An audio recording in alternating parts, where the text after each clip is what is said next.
napkins and pals, and there's also therapy too. Okay, well, let's get into it. Oh my gosh. Season 7, episode 9, Pie Mary, amazing. Also, listener, Maddie is not here today. We will get a summary from her a little bit later on. I got a recording, but we're welcoming Bryon from Citizens of Pawnee podcast. So exciting. Wait, did it start as a review for you too? Or was it just like getting people from the show? I can't remember. The podcast for me originally started as doing individual episodes about the characters, like hence the name Citizens of Pawnee. So, like episode 1 was just about Leslie with just some other filler stuff in there. But by the time I got to like 26 or 27 episodes, something like that, it was like, I don't think I can do a full episode about like Brett and Harris, the animal control guys. So it was like, I'm running out of characters. So then I kind of came back and I just started picking random topics. It's like, all right, I'm going to talk about like my favorite things about the show, my worst things, why Tom Haverford sucks, things like this. And then, and then I kind of hit a wall and it was like, I want to talk about this show, but I don't really want to do a full rewatch. And then it was like, I'm going to do a full rewatch. So yeah, that kept me busy for another like 2 years. So 183 episodes. Whoa. Did you start from season 1, episode 1 then? Like you did the pilot all the way through? Yeah, it was really weird though, because I started, that. so for the podcast, it was like episode 50 or something when I started the rewatch. So when you look at the titles, it's really weird. It's like episode 51, season 2 episodes. A lot of numbers in my titles. I just got out of control, but yeah. I totally understand. We did. And you guys are close too. We did it. We're so close. We're getting there. Last season in the home stretch, I feel, which is amazing. And I'm so glad I reached out when I did, when you were still reviewing too, because it's so easy to just kind of like talk for hours about to another Parks fan. You know what I mean? Well, and I felt bad because it's like, you reached out a long time ago, like when I was done, and I was constantly like just working with bad equipment. And so it was kind of embarrassing. So now it's like, I got a nice new MacBook and everything. And now that I've been done for a few months and you're still going, I was just like, I wonder if Holly will have me. Like, I miss talking about this show so much. So I appreciate it. Thank you so much. Oh my gosh. Yes, it's the best. It's so fun. I'll talk about Parks all the time. So love that we're doing this and that we're doing it again. Amazing. Okay. Absolutely. So Pie Mary original air date was February 10th, 2015, if you can believe it or not. And I'm just going to be like so real. I totally forgot because I always forget things as I'm doing the rewatch, why things were the way that they were. And I was like, oh my God, it's a pun. It's a play on words in Cory Booker's words. Yeah. Yes. Across the aisle. It's a play. Yeah. It's a good call. Okay, so this was written by Emma Fletcher and Rachna Fruckbaum. I'm so sorry. I'm probably not saying that right. But they were kind of writing partners in Parks. They also wrote season 6's Galentine's Day, which is so wonderful, so memorable. This will be their last writing credit on the show of Parks, but they're also producers. And Emma has worked on the show Crepopolis. Have you heard of that show? It's like a animated... I haven't watched it. It's on the. Neither have I, but it's like some animation domination. One of those, yeah. Right. Yes. Anyway, that was on Fox for a while, and she's worked on a bunch of other things. And then Rachna was also a producer on Shrinking, Fresh Off the Boat, just like that. So many amazing shows that I do watch. And yeah, just like their handprint is kind of all over this. And then this was directed by Greg Daniels, which how exciting! Executive producer extraordinaire, Office, King of the Hill, SNL guy. Love that so much. I didn't realize that he didn't direct too much of Parks. He directed the pilot of Parks, but he didn't direct anything until this, and then this is kind of his last one. Obviously, he directed Hunting Trip in season 2, which was also iconic. But this will be his last directing credit. So he's only directed 3 episodes, and then he was primarily just the EP for the whole show, which is kind of crazy. Yeah, I think this was like Michael Schur when he left The Office. It was kind of like, all right, because they're both credited as creators for Parks and Rec, but I believe Michael Schur was more 1A, and then Greg Daniels. Right. But yeah, that is a big deal anytime you see a name like that directing. Yeah, Totally. Oh my gosh. Well, and especially like as we're getting closer to the end of the season, it's like it's really nice to see all the people who were really at the start of it Yeah. come back, which is what we've been talking about a lot in this season, where they're bringing back characters that maybe only appeared like once or twice, or maybe Yeah. a lot, like Joan, and bringing them back in the last season is kind of sentimental, but also so great to build on the world of Pawnee. Absolutely. We have a couple in this episode. Actually, we're going to talk about that. Yes. Yeah, I'm excited about. So Totally. good stuff. Okay. Well, I have summary written, so I'm going to play this recording from Maddie, as she is not here with us today, but she wrote a summary and she also has some thoughts. So here is her summary now. All right. I am here to give a summary on Primary. April takes Ron on a scavenger hunt to find his house key. Ben and Leslie go back and forth on their participation in the Primary. Donna and Gary bond over a sewer grate. And I say Jerry, but I mean Gary. It's hard to get out of that. I love this episode for a lot of different reasons. I'll just go through a couple of my favorite moments. My favorite Jen Barkley line, as Holly is well aware, happens in this episode when she yells, "Poncho!" I just love that so much. The delivery, like the Queen Catherine Hahn, the way she delivers this is so beautifully done. The physical comedy of it, along with her facial expression and the delivery of Poncho, she's just so stoic. And then the punch of Poncho it's just such a beautiful moment and so relatable to so many parents out there. I'm sure. I know I felt connected to that scene. I felt connected to that scene prior to being a parent just because I worked around kids a lot. And I was kind of more the Jen going into people's homes and just having to accept the like whatever stickiness was there. But now being a parent, it hits different, but still is just so funny and wonderful. I love this connection that we get with Ron and April here in this episode. It's a nice rounding out of their relationship. I know we still have several episodes left and we'll still see them interact, but this felt like a very pointed, let's give Ron and April a moment to reconnect and to show their bond together, him accepting that she's leaving, and seeing her grow. And I just loved that. The writing is so beautiful too, that the way they use their past to connect to the future, bringing us back to that relationship of when April was his assistant is just so beautifully done. And I loved that aspect of it. It's also will always be one of my favorites when Andy makes fun of April for having a crush on him. It's just so cute and so funny, and just so well done. And I love that he validates her later. And he's like, I had a crush on you too. It's great. So Donna laughing at Jerry is also just so funny. I love that she is just giggling and she's like, this takes me back. And she's not helping. She's just watching him kind of drop everything down into the sewer. But the way she shows up the next morning is just a support to him and is really great and wonderful and very Donna of her. So I loved all of that. It also was the producer's cut, which I loved. So the cold open that we saw in the producer's cut, I don't remember being in that episode. And then there were a couple, like a moment with Jen Barkley that I don't remember being in the original episode. I know that Holly, you'll take everybody through those moments, but I really enjoyed getting to see those scenes and have it round out the episode. It makes the scavenger hunt that April puts Ron through just a little bit more special. My last comment is about Ben and Leslie. This episode came out 11 years ago, and sadly, it's not something we can look back and say, oh my gosh, do you remember that that's how things used to be? This is still a struggle, what Ben and Leslie go through in this episode of, you can't be too feminist, but you can't be too like with men, and you can't, like, there's just no perfect middle ground for anybody.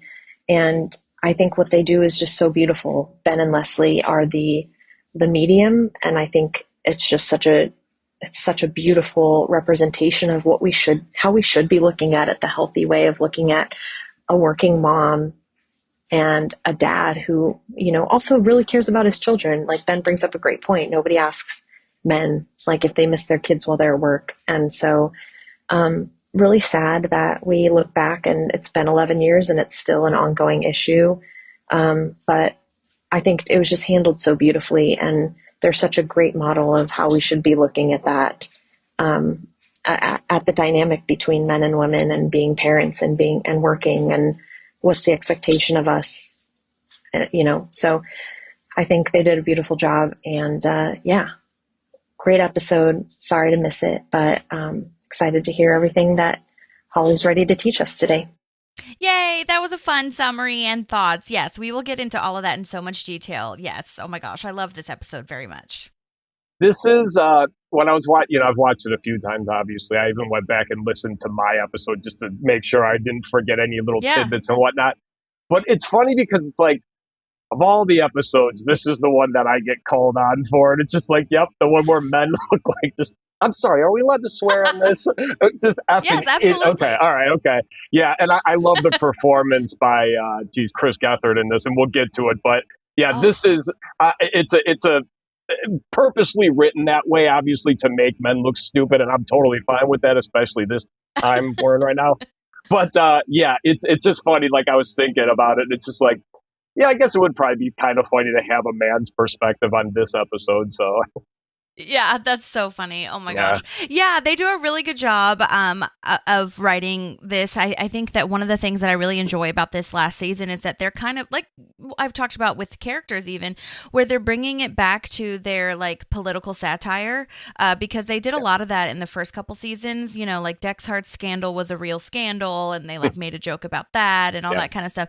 So and with city council and campaigns and all that kind of stuff was way more, real from like they were pulling from things that were actually in the political world. So I think in this season with Ben running and with Leslie getting her new job, going to DC, all that kind of stuff, I think it's really interesting how they are making the satire even better. And it's just always so funny to me how well they do at making you laugh at like when you want to shake your head. You know what I mean? The thing, like that when they go on Joan's show, it is just such a ridiculous panel of people they have. They have the woman who's against feminism, and then the man who's upset that that woman's agreeing with him. You know, it's like it's written. I mean, you're supposed to be like shaking your head like these idiots, but it is, like you said, it's written so funny to just like make people like that look so stupid, and it's just fantastic. I love that scene so much with that panel.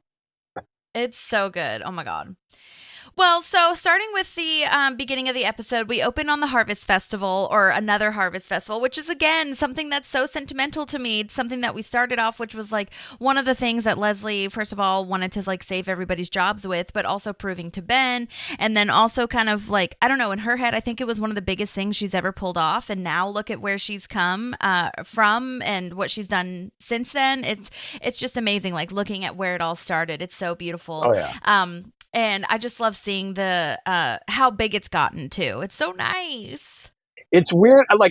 So I was going to ask you about that because I wasn't sure if you guys cover the producers' cuts on here, because I didn't really on my show because a lot of these episodes have been released since I finished. But either way, so with this, is it okay if I talk about it? Yeah, of course. Go for it. Okay. So yeah, anyone listening, if you hadn't seen it, the producers' cut starts off with Craig giving Ron this insane scavenger hunt that Ron figures out, within a matter of seconds. And it's like, I thought it was really, immediately, which obviously destroys Craig. But I like that they left that out. And I understand why, because we've only seen the scavenger hunt obsession with Ron one other time, and that was in season 4. And then to have 2 in one episode, I think it would have almost been like them being like, hey, just in case you forgot. So I like that instead. The actual episode is Ron blowing up, just like, I love it, So I'm happy they kind of didn't do this opening.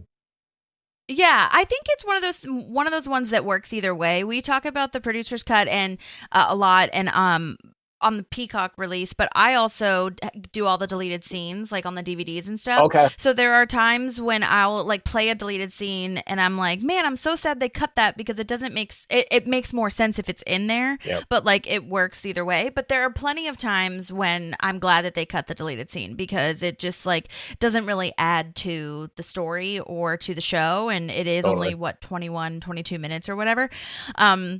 Yeah, for this one, I felt like I could go either way. I like all of the random ass little like like terms he uses. He talks about like the columnar transposition is a phrase, and he's just spouting Yeah. nonsense. Like he had to use his mental sextant, and Craig talking about how he like gave this to the Indiana Puzzlers Guild, and they gave it 5 Sherlock pipes. Like all of that stuff was just really random and funny to me. But again, like I said, I think it could have gone either way. Yeah, it was. I think they just, whoever wrote that intro, the 5 Sherlock pipes is where I was kind of like, all right, this is great, but it's like maybe a little bit much, like it was. But that, it's like I said though. I mean, like the scene was very funny, but I in my opinion, I was fine with just the other scavenger hunt. So.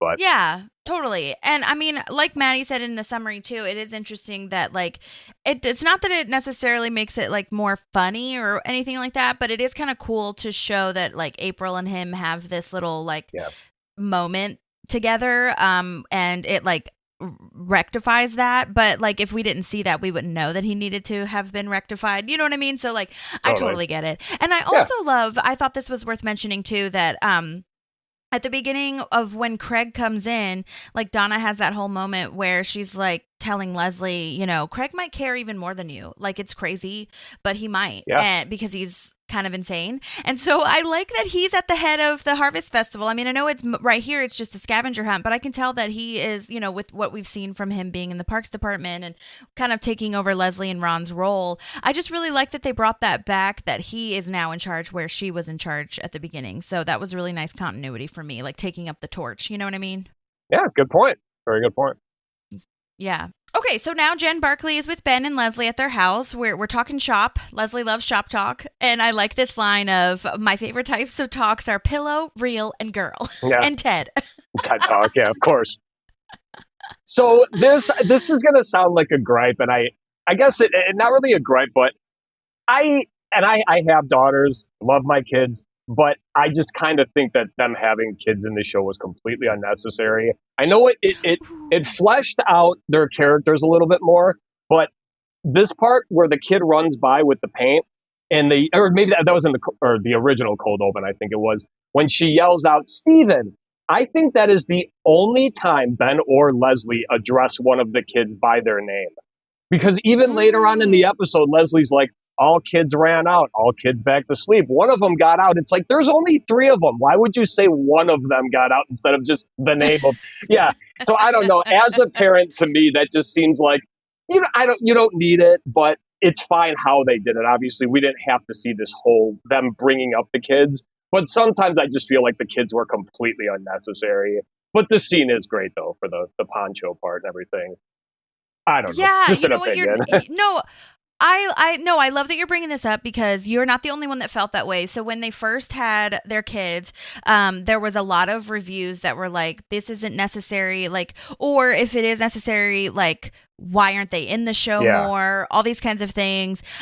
So you're not the only one that feels that way. I do feel like they intentionally, from what I read anyway, they intentionally didn't keep them in the show as much because they wanted to focus more on Ben and Leslie as like the couple and their career and all that kind of stuff and whatever. But the only time Maddie and I have talked about the kids being kind of like, what's going on is the Leslie and Ron episode when Ben locks them in the Parks Department. And then he goes up to his office and says, like, I'm going to stay here the whole night. There's a baby monitor. You can like call us. And we were like, actually, though, who is watching the kids? That's a good point. I mean, like, there's Ron. I mean, it doesn't matter. I'm sure Ben figured it out, but I was like, I'm sure Ben hired a babysitter or something. But we were just like, why do you have to stay here all night? Well, that's funny too, because later on in this episode, remember Ben asked, he's like, wait, who is watching the kids, by the way? And she's like, don't worry, my mom. So true. So he's the one that really doesn't care.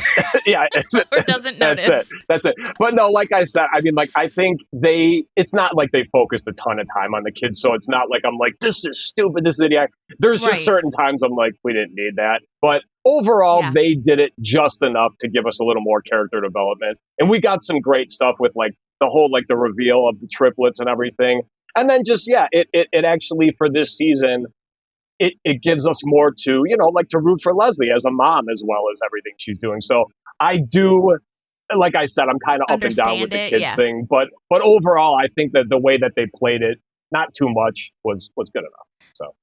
I agree. No, I agree. I think that I'm kind of on the fence sometimes, but for the most part, I think they added the kids as much as was necessary. And if anything, it just gave them storylines, because I remember that was the other like behind the scenes moment where Amy did not want to be pregnant on screen again because she was pregnant in real life a couple times, and she was like, I'm not going to be pregnant. She can be a mom, I guess, but I'm not going to be like pregnant on screen. So that's why they kind of skipped that whole thing, and then she just had the kid. I was fine with that too. Yeah. Me too. Because we don't need to see. I mean, we talked about how it would be like fun to see her go through pregnancy in a way, just like with how she deals with her type A non-sleeping kind of stuff. But you can kind of imagine that. You don't really need it, and that's not what we're here for in the show for. Personally, like I'm here to see Leslie like succeed and have her relationships with these characters that we've built 7 seasons of. But yeah, I did. It is so funny that you say that because, like I said, I don't really mind the kids. But when I research, I look at the IMDb and like, there's a Steven and there's 2 other kids, and I can't remember to be completely honest with you. Sonia, I believe, is the girl, and then I think like William or I don't know, but yes, exactly. We don't even know their names. Who's Sonia? Yeah, could be the boy. I don't know. The point. Yeah. Maybe that was the point. Maybe they didn't want us to know the names or care about the names as much. Whatever. Yeah, I guess. But yeah, that is really funny.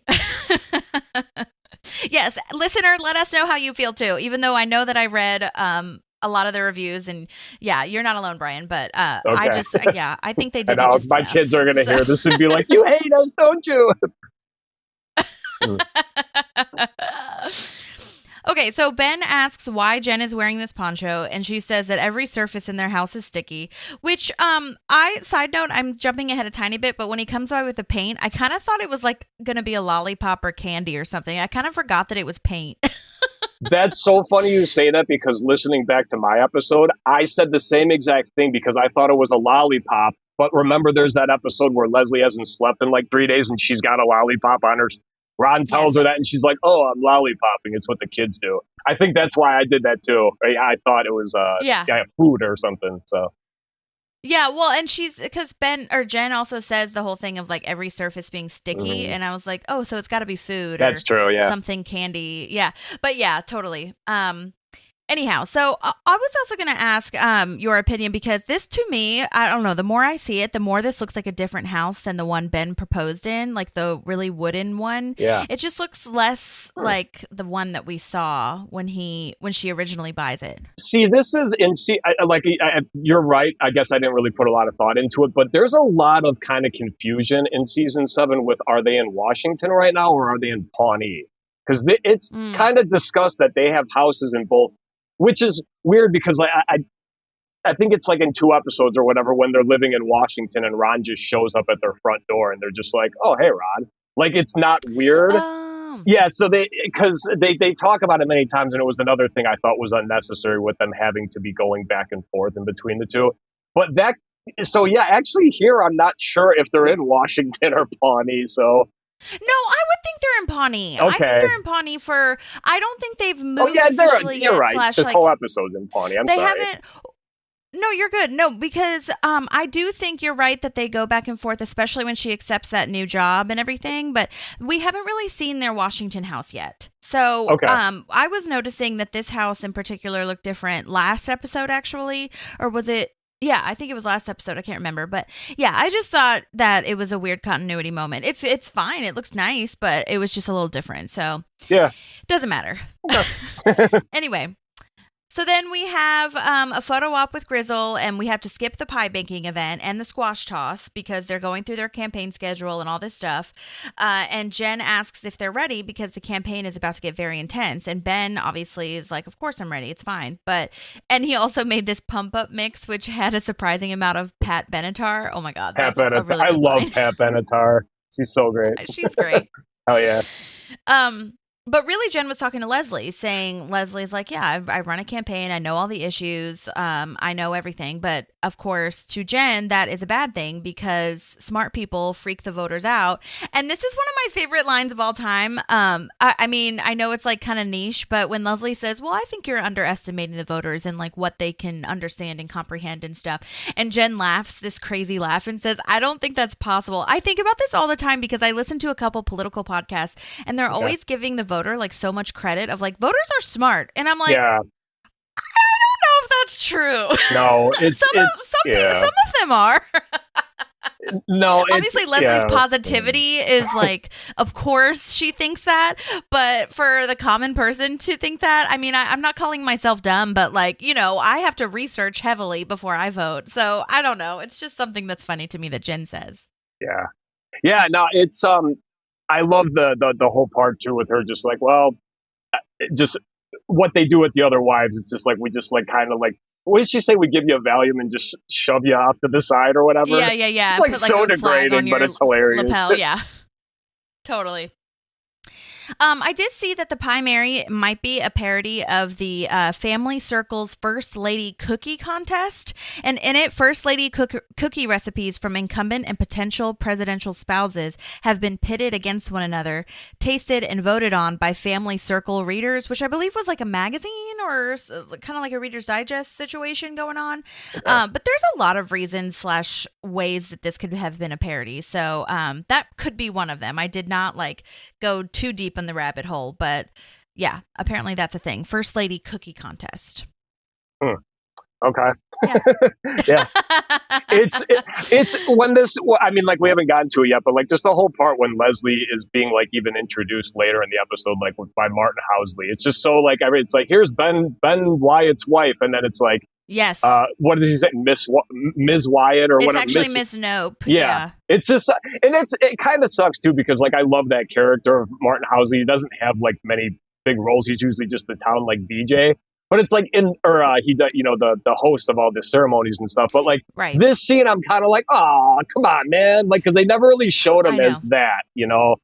So, but it's not the end of the world, but it is kind of like, oh, no, dude, but I hear what you're saying. Where like everybody is so entrenched in this competition thing. Yeah. And this like, you know, it's all about the man being the candidate. Yeah, totally. I hear you.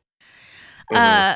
Then we have Maddie's favorite line, which is the Steven thing, the poncho. And she's like, okay, hello, with the paint. Like, of course I had to wear this. And Jen Barkley / Catherine Hahn is just so good. I mean, I always say it, but it's just brilliant. I love her. She is, and she's had a great career moving forward. I'm really happy for her. She's doing the Old Navy commercials and everything. It's like, good for you. But yeah, poncho, right when Maddie started like kind of leading up to that, I knew that's what she was going to say. It's that line. And then I think my other favorite one is just the one where she gets in Leslie's face and it's like, because I don't care enough about you to lie. You know, when she tells her to just go. Yeah. So that, I think those are probably like her two like top iconic ones, but poncho is just it's awesome. Yes, I love that. And then when she's like, oh, if you say another word, I will literally sue you. Let's not leave it like that. Yes. So good. So good. So now April is explaining to Ron that the next job she has lined up from the last episode where they went to DC and found this whole new career for April is she's just explaining to Ron that she has to leave in a couple months, or she has to start in a couple months, and she has to move to DC.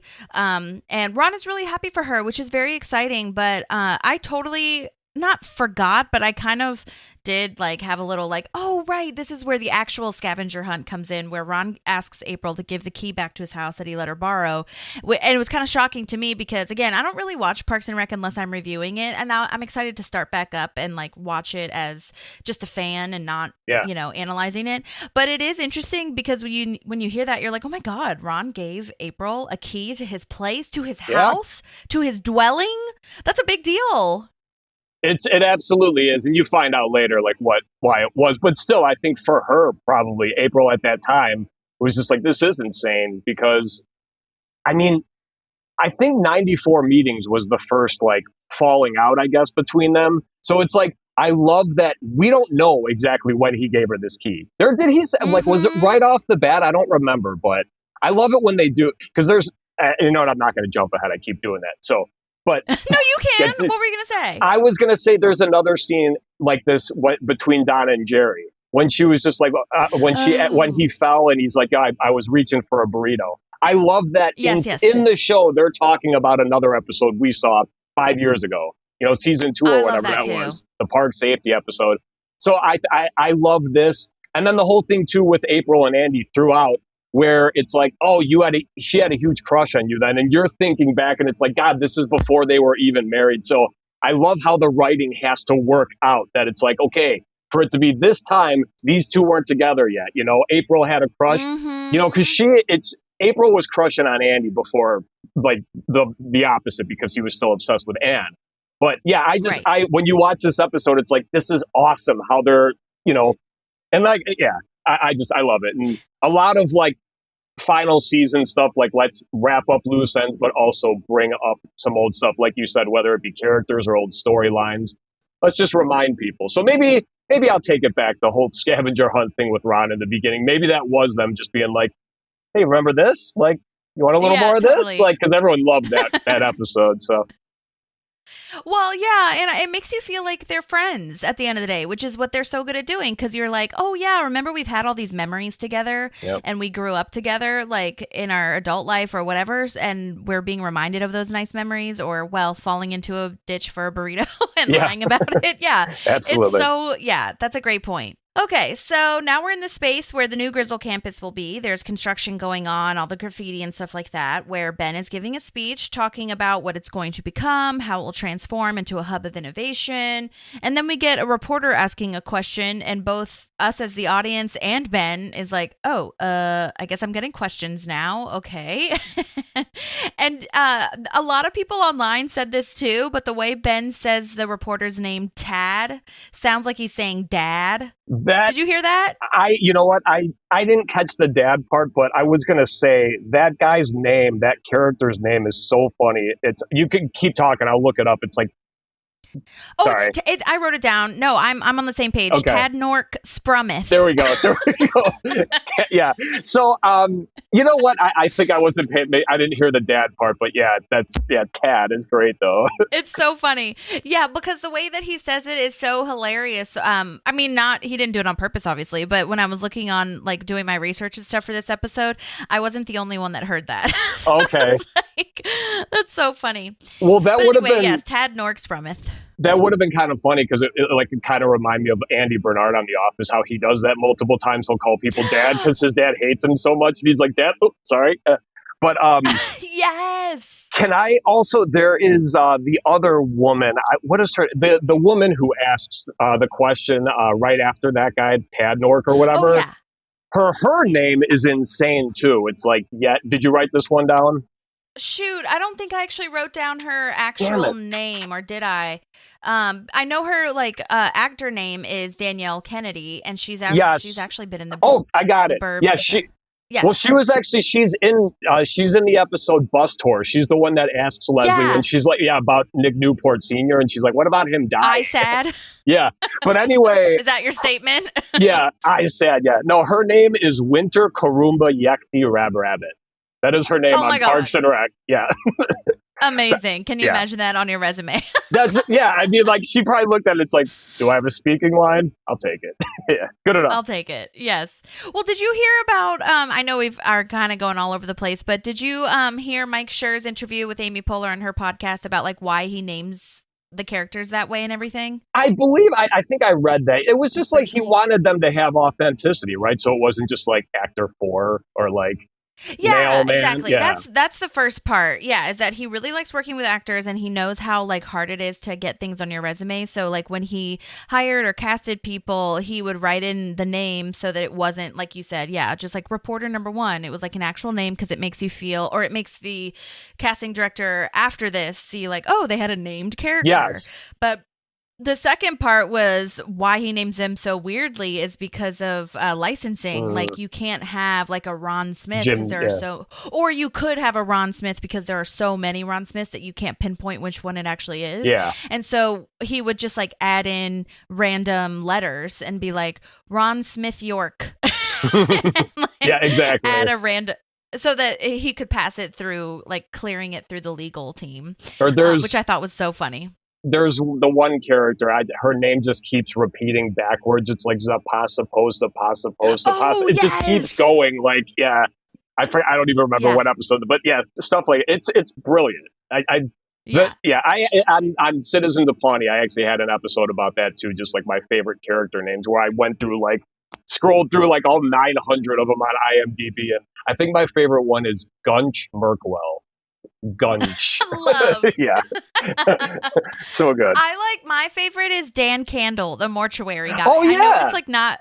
I know it's not like crazy enough, but I just like that. It rolls off the tongue. Dan Candle, who works at Lurpus Mortuary, by the way. Yes, which is a great throwback. Yeah. There's a couple in this season actually. Like the shipping yard they use too is like Lurpus, or maybe that was season 6. But there's Lurpuses are great. Well, that's one of the things. I remember that actually. That was in, I think, the first episode you did, or maybe I can't remember if it was second or whatever. But you explained the Lurpus. Yeah, I remember. Legacy. The family tree, whatever it is, yeah. Yes, because I knew there were multiple Lurpuses, but I didn't know that there was like all these buildings and like companies that they own. Mm-hmm. And I was like, oh my God, they are literally like royalty. Well, that's probably really rich. That's what's so funny about it, though, because Michael Schur has stated, though, that it is like that they are a sprawling, dynastic, completely powerless family. That's why I love that he throws in completely powerless. Like it's so powerless. good just That's to let you know that it's like, yeah, if they come at you in like groups, it's like they're still worthless. They don't, they can't. So it's my God. Which makes so much sense. Yeah. Because I mean, they really are like none of them have any power or anything in Pawnee. It's just, I mean, you see. Morris Lurpus becomes like part of the city council towards the end. He's the one that's like upset swearing Jerry, and he's like, for the 50th time in a row, he's gonna. But it's okay. Sorry to sidetrack. No, that's so true. Oh my God, because I was thinking about Herman Lurpus and how he always comes in randomly, like he came in through a floor hole. Yep. And Actually, he shows up. I think he's like the last Lurpus we see because he's. Oh my gosh. Yeah. Anyway. I love that. Okay, great. All right, so back to the reporter, Tad Norksprumeth. This actor's name is actually Darren Toonder, which I think that honestly sounds like a Parks and Rec name to me. Darren Toonder. You could have just kept that. He's been in Yeah, exactly. He's been in a couple things, Paradise General Hospital, She-Hulk, Minx, so many amazing things. Yeah. And he says that, he, as the reporter says that Ben's campaign schedule was released, and it looks like Leslie's not participating in Pie Mary. So, like, can you explain that? What's going on? And then this is where we as the audience learn what Pie Mary actually is, because we didn't really talk about that with Jen. And Leslie explains the Pie Mary is an Indiana tradition where congressional candidates' wives have a pie baking contest. And then we get introduced to June Hartwell. This is where this could be a parody on that cookie contest testing thing. And Leslie kind of makes it clear that she's not in support of it, because she's like, last year's winner was June Hartwell and last year's loser was all women. Yep. That made me laugh out loud. It is a good one. It's great. Oh my God, it's so good. And then this is where you were talking about the other reporter. Her name in real life is Danielle Kennedy. And she's like, we talked about that great reporter that was like, is that your statement? Yeah. ISAD. And she actually, I believe she sent us voice memos when she first was on, which was so sweet. I'll have to post that and find it, because she was really lovely. But I totally forgot / like didn't really recognize her, because she has, I think it's red hair or something on The Burbs with Keke Palmer on Peacock. Okay. And she's played such a fun, funny role. Like, definitely check that out if you haven't seen it yet. But I'm glad that they brought her back to kind of fill out the reporters of Pawnee too. That's really nice. Yeah. So. All right. So, so this reporter says that this is the first time any candidate's wife did not participate. Like, what kind of statement are you making? And this is where Leslie kind of has to come out and say, I'm not making any kind of statement. Like, we're just focusing on bigger issues like this revitalization project, which is perfect. I think this is such a great pivot back to the task at hand, like the subject that we really want to be talking about. And this is where Leslie's, I guess, campaign running and being in political office has like kind of helped in a way, because she can turn it back to what's really important, but it doesn't really even help, No, it sucks because like, again, we watched this show, this is a common thing, but in this episode I was like particularly sad for Leslie, because it's like, she just cannot win with these people. you know, and it's like now you like how excited she was to see Elise Yarkton, and then it's like only for her to be like, nope, I'm against you, you know, and it's like, Correct. and like when they're watching the news later, she's not even really upset. It's just kind of like, all right, you know, and like, and I forgot what episode it is. It's like when April talks about how it's just like the job is so thankless and Leslie like loves the town so much. And it's like, you don't even get joy when you like complete projects for people because they don't even care. So yeah, I know we see it all the time, but I just think like watching this particular one, it was like, man, you just kind of like, she just gets beaten down so much just by these idiots, you know?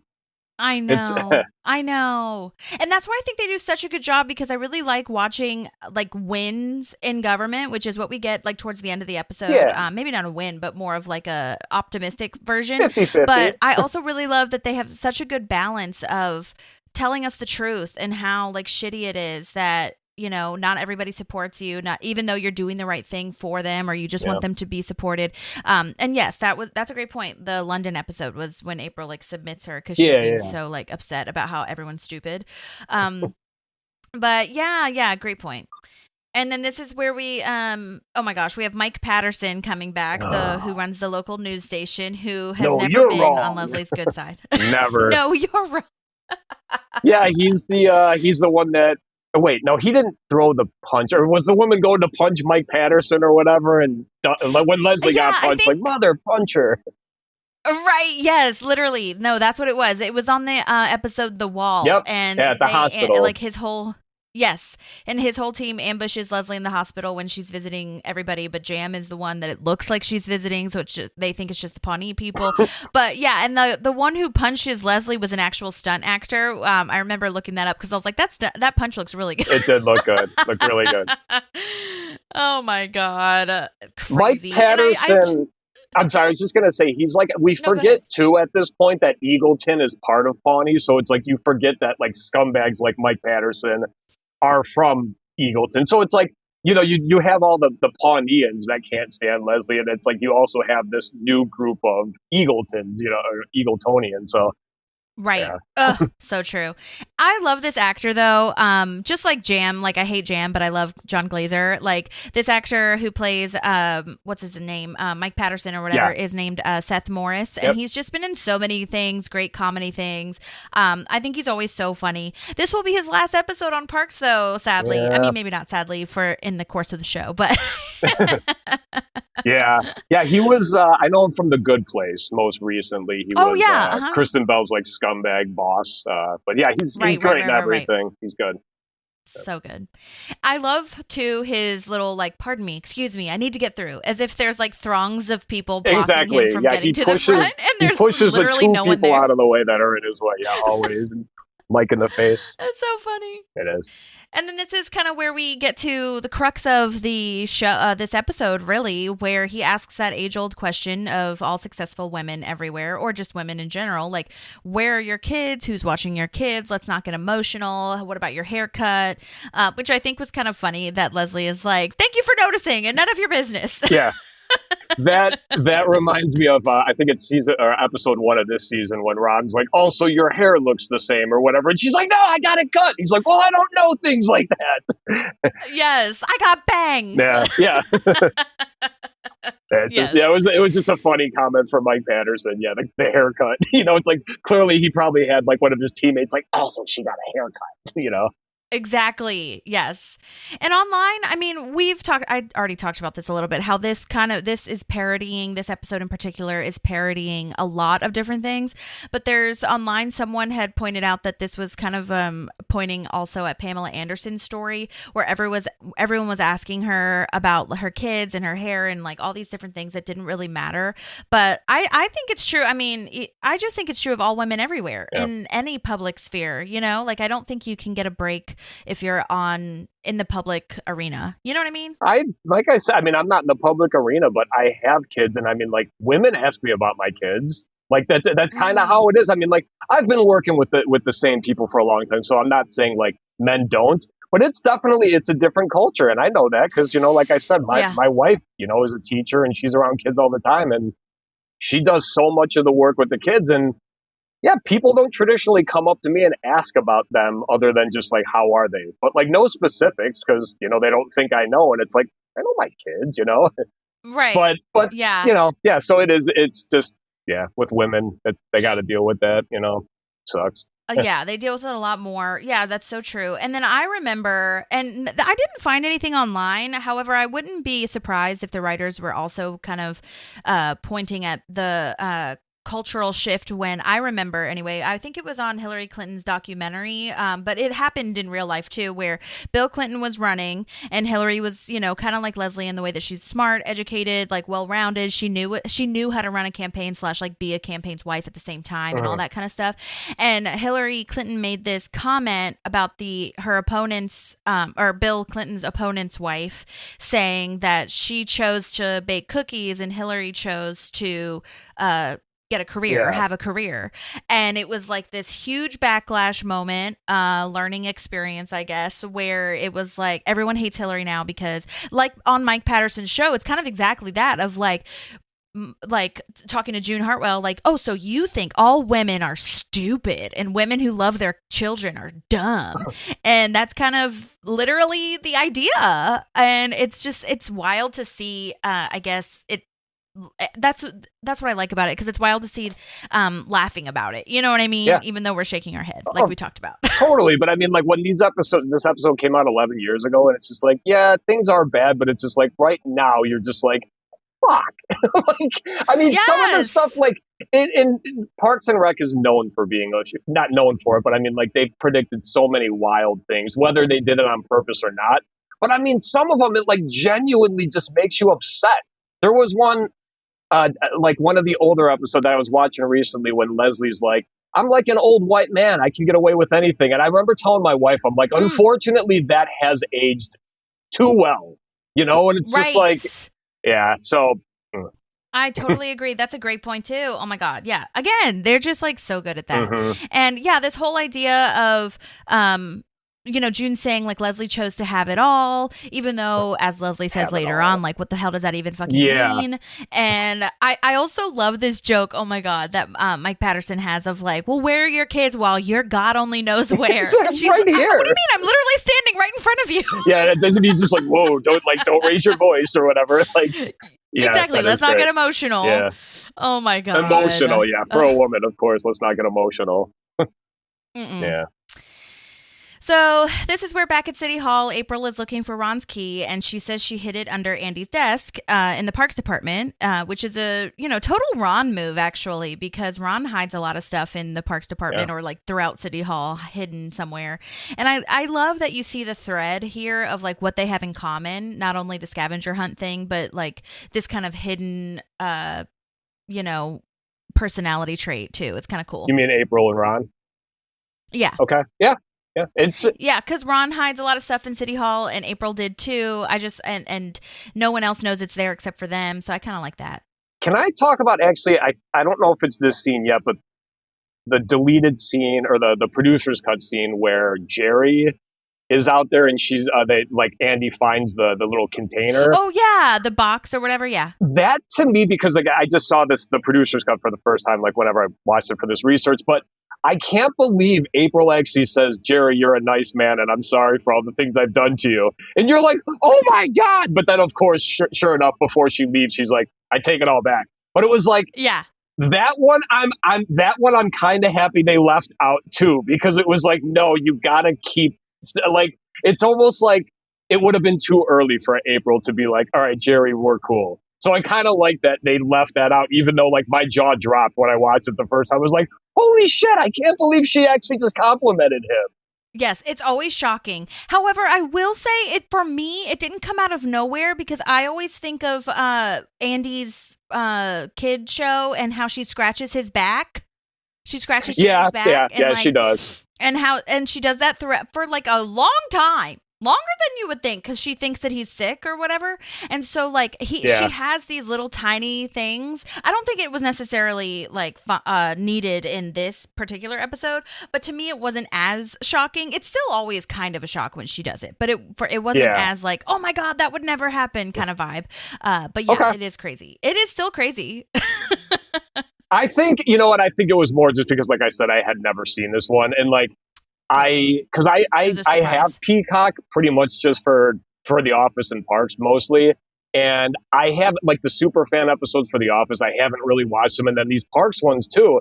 I'm kind of like you where it's like, I've done so much research on this show and it's like, I want to get back to watching it for fun, but it's like, that's what I have The Office for because like, I don't want to overthink Parks and Rec every night.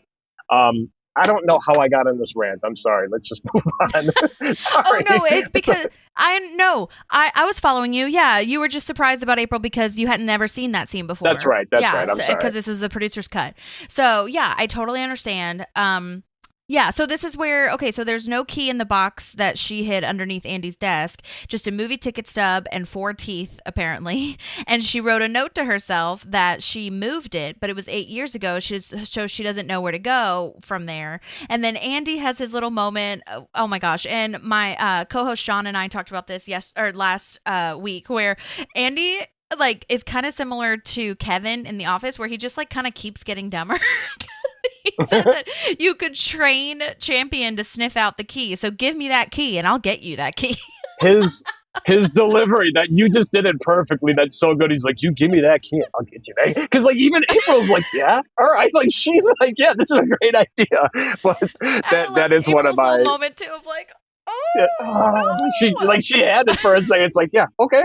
It's kind of like when in season 4 when she deleted all those files on accident. And she was like hiding under the. Remember, she called Andy in, and Andy, like for a second, she thought like maybe he could help, and he just like kicks the thing off or whatever he did, or blew in it. But yeah, I love that. It's such a great delivery. You give me that key, I'll find you that key. So you good. know what? That's actually a really good point because both of these instances, the deleted all the files, and this is basically solved by Donna. Yeah. That's so funny. I didn't even think of that. Oh my God, love. Okay, so now we're watching the Mike Patterson show, No, You're Wrong. This is when he has June Hartwell on the show, who won the last primary. And this is where we talked about already, like, so you think Leslie is saying that women who love their families are stupid. I thought they did a great job with wardrobe on June, too. Like, the kind of little blaze. She has, like, a little cardigan and pearls and perfect blonde hair. Like, a lot of pink, saying right? she chose to put her family first. A lot of pink. Yeah. Very trad wife vibes. Yeah. So I think that's really well done there. And this is where Leslie says, like, okay, you know what? Jen was right. I'm distracting from the campaign. I'll just enter the primary. I'm good at entering pie or at baking pie. So who cares? I'll just do it.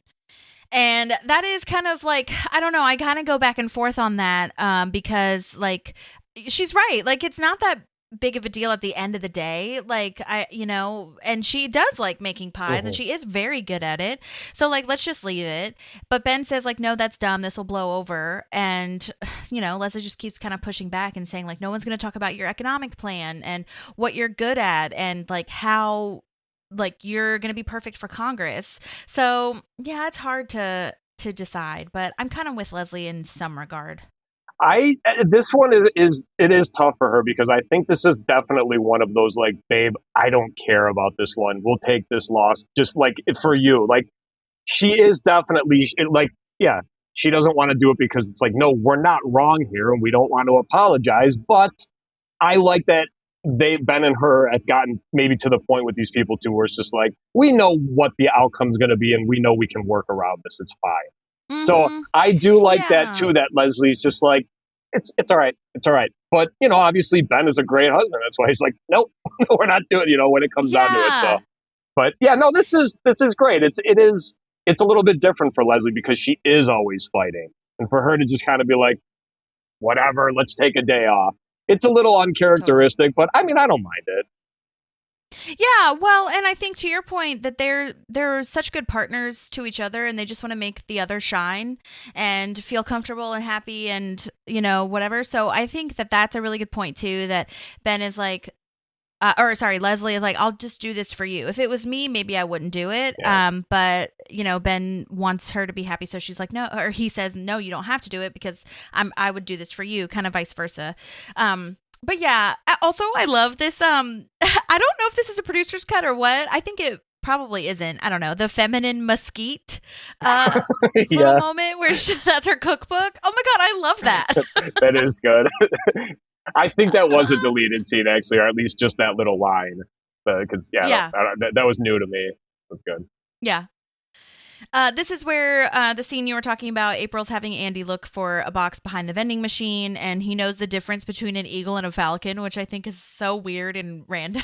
That was funny. That was another, because sometimes my problems with Andy where you can be like, that's too dumb. Like, so sometimes his jokes are not funny, but then it'll be one of these ones where it's just like, this is an eagle, not a falcon. He goes to put it back. That's a typical one for me where I would roll my eyes and be like, oh God. But again, the delivery on that one was so good. Yeah, it's so good. Didn't go to bird school much. Like, Yeah, what? When did you? Bird school. And in this box is Larry's wedding ring and Kyle's car keys. But her key that she's looking for Ron is not in there. And yeah, again, this is the I did have it written in my notes. I was like, wow, April apologizes because she thinks she's going to run away and never see Jerry or Gary again or whatever. But then, oh my God, I'd love this too. Like Andy has a whole plan to run away, burning off their fingertips, which by the way, I feel like that has been said before. I feel like he suggested that at some point or somebody suggested that on the show, but I can't remember where. Burning off fingertips, I don't remember. Unless there was my God. line of, I don't know. Yeah, no, I don't recall that. Yeah. I don't either. It could have been honestly during the file thing, the losing the files, and Donna comes back and Andy suggests running away again. There's also Ron talks about how his family's moonshine burns off warts or something like that. Oh, yeah. But yeah, I'm trying to think of burnt off fingerprints, but anyway. Well, I'll watch that episode again and let you know. Cool. But anyway, Andy says to April, it's fine. Ron will understand. Just tell him the truth. Be honest and tell him that you can't find it. And then this is when Gary drops his ring again, but he has another one on, so it's okay. And yeah, I mean, again, I'm skipping ahead, but the fact that he puts everything in his wallet down the grate, and I'm like, oh my God, he needs those silicone rings, those cheap silicone wedding rings. That's exactly what I have because I lost 3 of them. Yep. They're like $15 on Amazon. It's wonderful. It's rubber. That's what he needs. Yeah, it's great. Yeah, this that deleted scene too, that leads us into the part because in the regular episode we just see him out there fishing for it, because that Totally. deleted scene with April, we didn't need it. It was fine. We believed that he dropped it, but that was kind of oh, that's where it starts. So that was kind of cool. Yes. Yeah. And then April, again, this is where she's telling Ron that she had it in a safe place, but she can't find it. And she left a string of clues, but she still can't understand her clues. So now this is where Ron can redeem himself and get the scavenger hunt that he's wanted all along and can get this unsalvageable scavenger hunt going. And then this is where we learn that the movie ticket that was in the original box is where it was a Twilight thing. And Ron says, Donna likes those things, so it probably points to her, and now he's super excited. You do think he's going to get mad, though, when she says original. I mean, I thought he was going to get mad a little when he said she originally couldn't find it. His Nick Offerman's facial expression really quickly was like, oh my God, what is he going to do? But then he gets really happy, and it's exciting. Yeah. Yeah, her line, you only get to see the second Twilight film for the 7th time once. Yes. It's great. That's one of my favorite things about Donna, because I'm a big fan of horror films and stuff, is that she loves zombies and werewolves and all that kind of stuff. So, but yeah, this is actually, so I think this is the scene, right, where they first meet, and Donna's in the room with all the computers and everything. This is kind of this is kind of, and not to keep doing this, but it reminds me, not Parks and Rec was with data centers and stuff now. It just gave you that feel. And I know that because, I work for a school. I've seen these servers. They're modems mostly. It's nothing. But you started getting that vibe of them showing technology moving forward to where all of a sudden now Donna, it just has a bunch of computers and shit behind her that were never there in the show. So that was another kind of one watching it. It's just man, this is getting scary. Totally. Moving forward, because that's how everything looks now. Right. And I know they probably didn't do this on purpose, but it is interesting that they didn't have those servers though in the Leslie and Ron episode when they're stuck in there. So that's a good point. Those servers must have been added in and everything. But totally, I mean, I thought about that with Grizzle, like the drones delivering Amazon packages and stuff, like that's a real thing. It's insane. So yeah, so crazy. But I think that's where kind of the show like ages too well, where like they have this little, you know, technology just keeps getting kind of worse and worse for humankind. Yes, yeah. But it can also be a helpful tool. It's just like this weird mind fuck. But yeah, like the Coco delivery things, you know, the ones on. Oh yeah, I actually, I'm not in an area that can do that. Do you have an area? Or well, I'm like 20 miles away from Chicago, so yeah, I saw one. I went to a concert a couple months ago, and it's like, I mean, just sitting in traffic, it's like, what the fuck is that? And it's just like, just try, you know, not a person in sight. It's insane. I mean, like, yeah, it's scary. So I keep seeing all these things online, and it's like terrifying, like TikTok and Instagram videos of those like humanoid robot things like competing in, you know, sports or dances, and I'm just like, no, I don't want that. I don't need that. We need to just obliterate this before it gets out of control. Yeah, I agree. Literally, like, stop it. Anyway, okay. So, let's see. Now we're at the house. We're talking about the kids, and I think this is the part where it's like one of them got out the door. It did make me laugh though that they don't know which kid. I know you said that does make it even more that it's like, yeah, it's probably the same routine every night. And plus the boys are twins, so I could see her maybe just being like, okay, it was one of them. But it just the I don't know. Yeah. You know what I think helps too for me is the fact that what's her name, Roz, Rachel Dratch, the nanny, came in a couple episodes ago and was like complete chaos, and like literally didn't know where the kids were. Yeah. And I mean, and by help, I just mean like tell the story, not necessarily that it's realistic, although it probably is, especially if you have triplets. But yeah, it was just like, it made me laugh a lot when the doorbell rings and she's like, that might be one of the kids. That is good.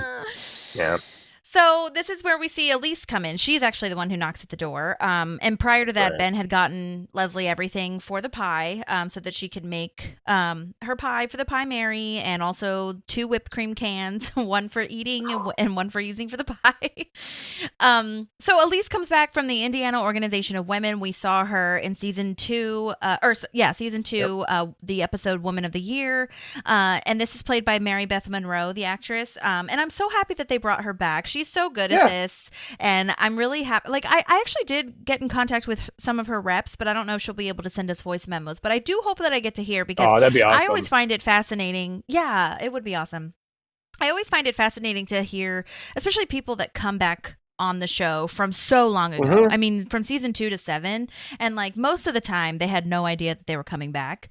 So I really find that interesting, again, of building the world of Pawnee. But this will be her last episode on Parks. So well done, Mary Beth Monroe. Great job. Oh yeah. Yeah, she's also great on The Good Place as Mindy St. Clair, the only person who's in the medium place. Oh my God, amazing. So Leslie is like, are you here to give me the Woman of the Year award? Like, oh my God, I have a speech prepared. I have everything ready. And Elise says that she loves that Leslie wasn't going to do the Pie Mary, but then they heard she was entering. And Leslie explains herself like, you know, this isn't about me. It's about the campaign. And also Ben will be so much better for women's rights than June Hartwell's person. And it'll all work out. Like, it's the way to go. And Elise says she has no choice but to boycott Leslie if Leslie does this, or boycott Leslie and Ben, really. But she also says, like, when Leslie says it's the way to go, Elise says it'll set women back for decades. I mean, I was like, okay, that's dramatic. Yeah, I don't think that's true, but especially the way Leslie is explaining it, it makes so much more sense. But I understand Elise has to be completely opposite. But I was like, set women back decades? Come on. Yeah. She's a little, like, you notice too when how excited Leslie is, and you have to think that, like, what's her name, Elise Yarton, remembers. I mean, it's been 5 years, so maybe she doesn't remember her. But either way, the way that she looks at Leslie when Leslie's like, oh my God, I have a speech prepared, she gives her a look almost like, chill the fuck out. But it's kind of like you would think she would be excited that someone is that excited about her organization, but she's more so just like, no, just shut up. Let me talk. So I don't know. I don't get good vibes from this woman. Like, I just think like she's like maybe the face of the organization, but doesn't really care that much. I don't know. Interesting. Yeah, because like I say, just she's never nice to Leslie. And you would think if this woman I actually know. is like about women's rights, and it's like Leslie's like the poster woman for Indiana at least, and it's like this one's more just like, now get the hell out of the way, you know. So I don't know, Well, and but I I mean, do think she's no, a I great think character. I do too. I do too. And I mean, I don't know I don't know like what her role is in the IOW. I do think that she's probably up in the leadership somewhere, but I think this is what we were talking about before, where Parks does such a great job of having all of these niche conversations about what each woman will stand for or is against, you know, women against feminism or women that are like so far against equal rights or whatever. Like, I just think that they did a really good job of making this nuanced and making, I mean, I'm not saying that what Elise is saying is correct, but there are so many women who are against women in whatever capacity that is. Yeah. And I feel like in this, and I feel like also some of these people who are in these organizations, and I get it to a certain extent, I get what Elise is saying, because sometimes if you bend like a little bit, you'll break, you know what I mean? And so I totally understand. And it's almost as if they have to say, like, they cannot like let off the gas for just a tiny bit, because if she does this pie thing, then it's like signaling something, maybe not the step back for decades, but like the signaling something. And it is kind of interesting that like, to your point, I think you had said this earlier in the episode, where, you know, it is interesting that Leslie is like, okay, it's fine, I'll just do it, like, this isn't about me, whatever. Because you would think that Leslie would be not for that, but she sees, that's where I see the growth in Leslie too, because I think Leslie again is being more considerate of what Ben is going through and like what Ben needs to have for his campaign to win. So yeah, it is interesting. I think that this is very layered, and they did a really good job of making you think. But then you get the great Ben Wyatt Ender when he comes into the room. Babe, the oven's running. Chop, chop. You know, it's so perfect. Daddy wants pie. Yeah, and it's like, not to go there, but it's like the sexual connotation to it also. You know, it's like, Daddy wants pie. You know, but that's just Elise's face. You know, it's like, after, my husband is a proud champion of women's rights, and we all know he is, and that's what's so funny, because it's like, we know there's no like malicious intent here or anything, or that's just literally him wanting to eat pie, you know? I was like, oh my God, so bad. So bad. Not the right time.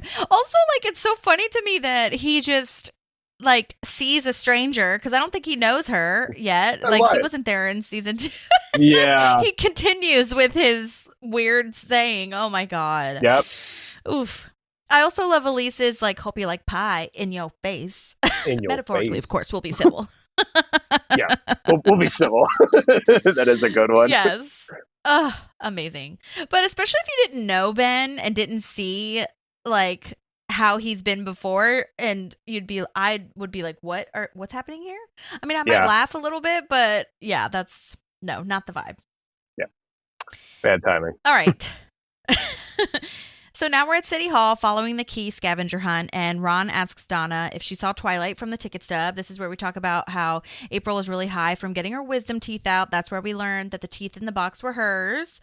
And then the servers are happening. I also I had a note that I really love Donna's hair. They do a really good job with Donna's hair throughout the season. I feel like having her be really stylish and just really pretty. So thought that was worth mentioning. It's weird throughout this season, because like, you forget that Donna doesn't work for the Parks Department anymore. So it's like, when she's there, it's kind of like, why is she there? But it's like, whatever. It's like, you know, the first couple seasons, why Ann Perkins is always there, and then they were finally like, let's just make her work there so we don't have to. But either way, you have to keep remembering that it's like, yeah, Donna actually is just here as like a guest right now, so she's technically not like ditching work or anything. She's just hanging out. It's weird. That's so true. Great point. And on, piggybacking off of that, this is the second episode that Aziz, aka Tom, does not appear in an episode. He is actually not in the next one either, the Johnny Karate one. Okay. Yeah, 3 in a row. Oh, yeah, I forgot about. Yeah, so yeah, and I don't know. I didn't look at IMDb and see like what he was doing at this time. I don't know if Masters of None was starting or what.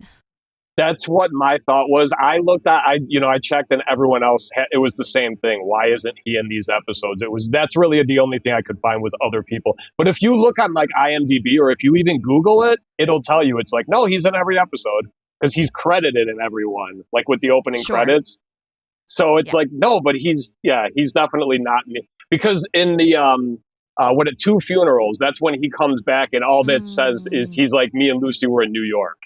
So that's all you hear. And it's like, all right, fine. That's good enough. I'll accept it. Yeah, that's because it fair. had something That's to do fine. with like his restaurant, so it's like fine. Yeah, So, just to absolutely. I answer think that, that's a yeah. really good point. Yeah, no, that's a good point that like with Tom, you see the bistro so much that you're like, okay, that's what he's doing with his life. But with Donna, like you don't really see her real estate business or her Seattle condo. So you're like, wait, why? What? But I love that they, keep bringing her back and finding random ass ways to drag her back in. So, love that. Yeah. Yep, totally. All right. So this is where Ron asks if Donna remembers anything about a key or doing anything unusual. And Donna says that April made them stop by the shoe shine stand to drop something off for Andy. And this is when we get to she had a real bad crush on him. We're married. You had a crush on me. Yeah.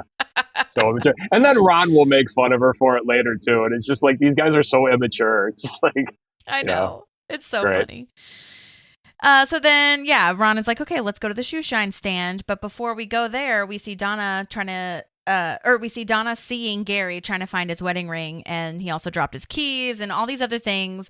And this is where a part of me is like, Gary, you can't be that dumb either. However, I don't know, maybe I'm overanalyzing it, but I also kind of think that Gary is like dumb in Park's world, except for when it comes to like data entry and folder organizing. Mm-hmm. But he's really smart and like,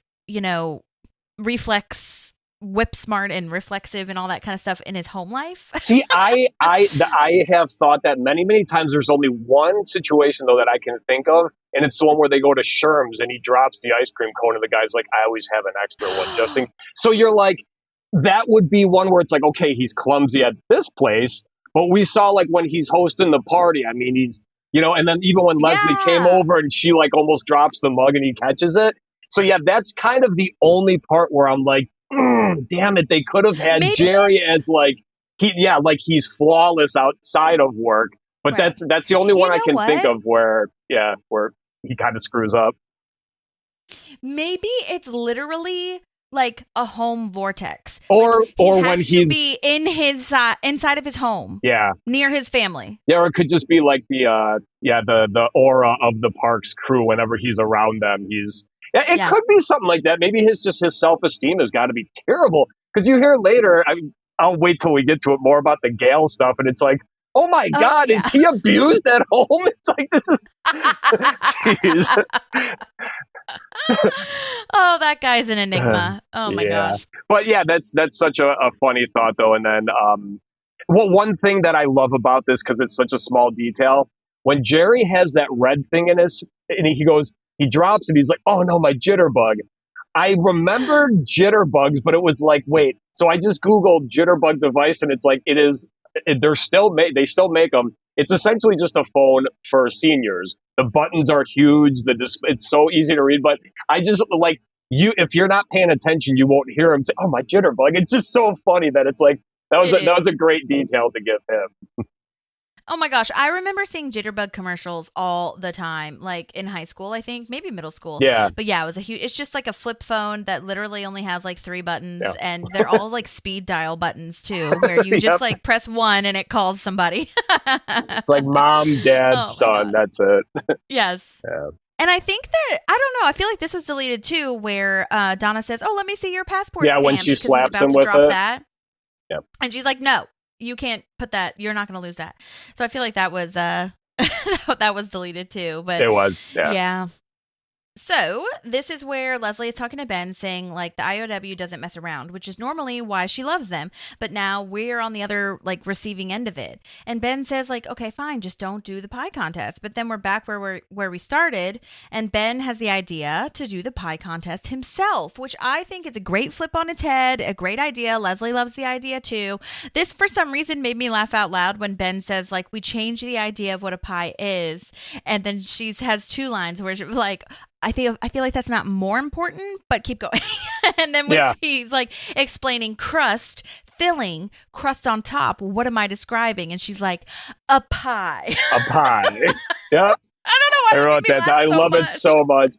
Because it's weird because it's like you almost see that she knows where he's coming, but then when he does reveal calzone at the end, she's like, Oh, okay. So it's like maybe she didn't, but it's like, but either way, yes, that's one of my favorite ones, a pie, because it is just like, Pie. let's just leave it where it is, hon. It's like, because yeah, I don't know, because Yes, she knows so he's funny. going off on something else, and it's like, can we just keep this simple, please? But yeah, Yes. a pie. A pie. But yes, and then she doesn't guess correctly because it's not really a pie, but he says you're in the right zone. And then you kind of see her sink a little bit because she doesn't like calzones That's what as much it as is. he Yes. does. Where she's like, oh, calzone. Okay, calzone. Okay. And he's going to make a calzone instead of a pie. So that's what he meant by re-describing or reinventing what a pie is. And he's in the calzone zone. Oh my God. It's just so funny. It just reminds you of obviously that episode with Chris, where he wanted to make the low-cal calzone zone. Yes. And it's funny depression. too, because I think this is actually the first time we see Ben back on calzones after the food poisoning. Remember when he swore calzones off? Because the only other time there is when he started working for the accounting firm for like a second. Remember, they had the calzone party for him.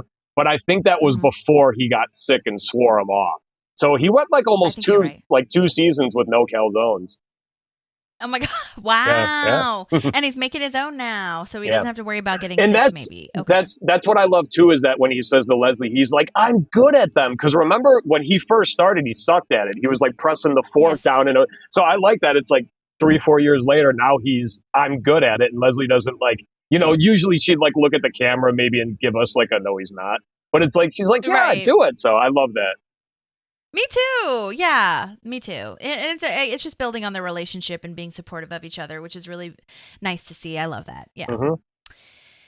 Okay, so this is what you were talking about, where we're back with Gary and Donna, and Gary says that Gale turns into a real grumpy goose when he loses his ring, and the things he's saying are kind of like sweet, but they're offensive and hurtful. Like, "Hey, Mr. Forgetful," not sweet, but like not as terrible as you think it is. Well, that's the thing, though. He's telling us this story where we're laughing about it, and even Donna's like, "Yeah, wow, we are such different people." But he is clearly afraid to go home.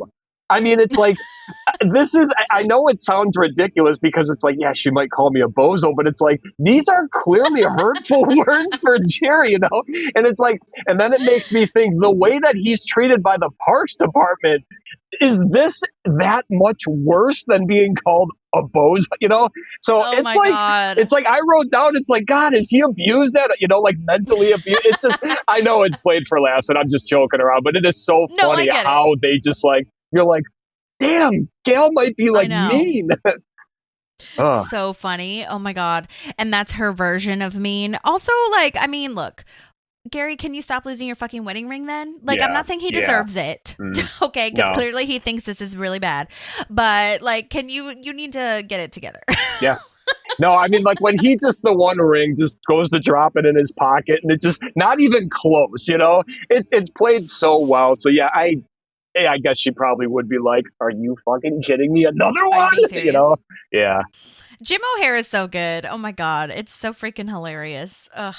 Love it. I think, in all honesty, if I could pick one person on the cast to meet, I would take him. Like, I don't know. I mean, like, Ben's my favorite character, and obviously, Jim's not like the biggest star on the show. I mean, he's done very well for himself, but I mean, he's a Chicago guy. I mean, I'm not Chicago, I'm Illinois, but I mean, he's local. So is Nick Offerman, but yeah, I don't know. And I think from listening to the Parks podcast with him, which they stopped doing for whatever reason, but it was still like, I just loved him as a person. He just seemed like such a good dude. So yeah, I think Jim O'Hare would be my pick for a question you didn't ask, but yeah. Sorry. No, I love that. I know. I've talked about, if I ever got to meet Amy Poehler or interview her, I think I would like lose my mind. So I'll let you know if I ever get Jim O'Hare and you can come on and meet him. I'll be back. Absolutely. It's funny.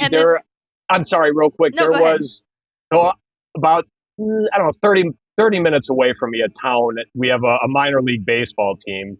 And Jim O'Hare was there like 2 years ago. And it was funny because it was literally billed as Parks and Rec Day, but it was for like that city.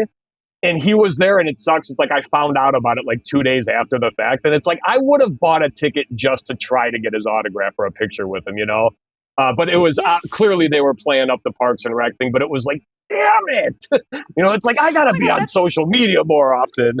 I know, totally. Or like be on are you on the email list or whatever for that minor league team? Maybe they sent out an email blast or something. No, it's one of You those should things be. where it was just like, yeah, that would have been cool to go to, but it's just like, I don't care about the team at all. But either way, yeah, that's good stuff. You know what's so funny that you say that? We have a minor league team here, and Jim O'Hare just recently, this year, was there, and I don't know what he was promoting. Does he have a book? He might have a book out about Parks and Rec, I think, actually. I think he does. He's talked about, or at least maybe it hadn't been produced yet, but yeah, he talked about it a lot on Parks and Recollection, like seeing, but there should be by this and I don't point. think. Right. Yeah. And I don't think there was any sort of like Parks and Rec Day, or at least not that I'm aware of. I know they do have like a lot of theme nights, but from what I was seeing, I don't think that was the case. But you could get like VIP tickets and get him to like sign it and all that kind of stuff. And I can't remember. I feel like I was out of town or something. Otherwise, yeah, same here. I definitely would have done it. And I would have like been a little shameless and been like, oh my God, we have a podcast. If you ever like want to talk about it. Or could you just. But I don't know. I don't know what he's doing in the minor leagues. Like, I'm not really sure what that's about, but anyway. Yeah, this was either way. No, but yeah, minor league Jim O'Hare, I guess. Yeah, exactly. But that's fun that he does that and like goes on, little tours and stuff. Because like you said, he's done well for himself. He's in a lot of cool shows and stuff lately, or after Park. So, yeah. Okay. Well, Jim O'Hare, if you're listening, come on down. But this is where Donna orders dinner because they're going to be there for a while since he lost his replacement ring as well. And I'm skipping a tiny bit ahead, but I didn't actually realize when you see them eating dinner, it's from Tom's Bistro. Never? Yeah, wow. I try to pride myself on finding this kind of stuff. Good call. It's so funny. Oh. All right.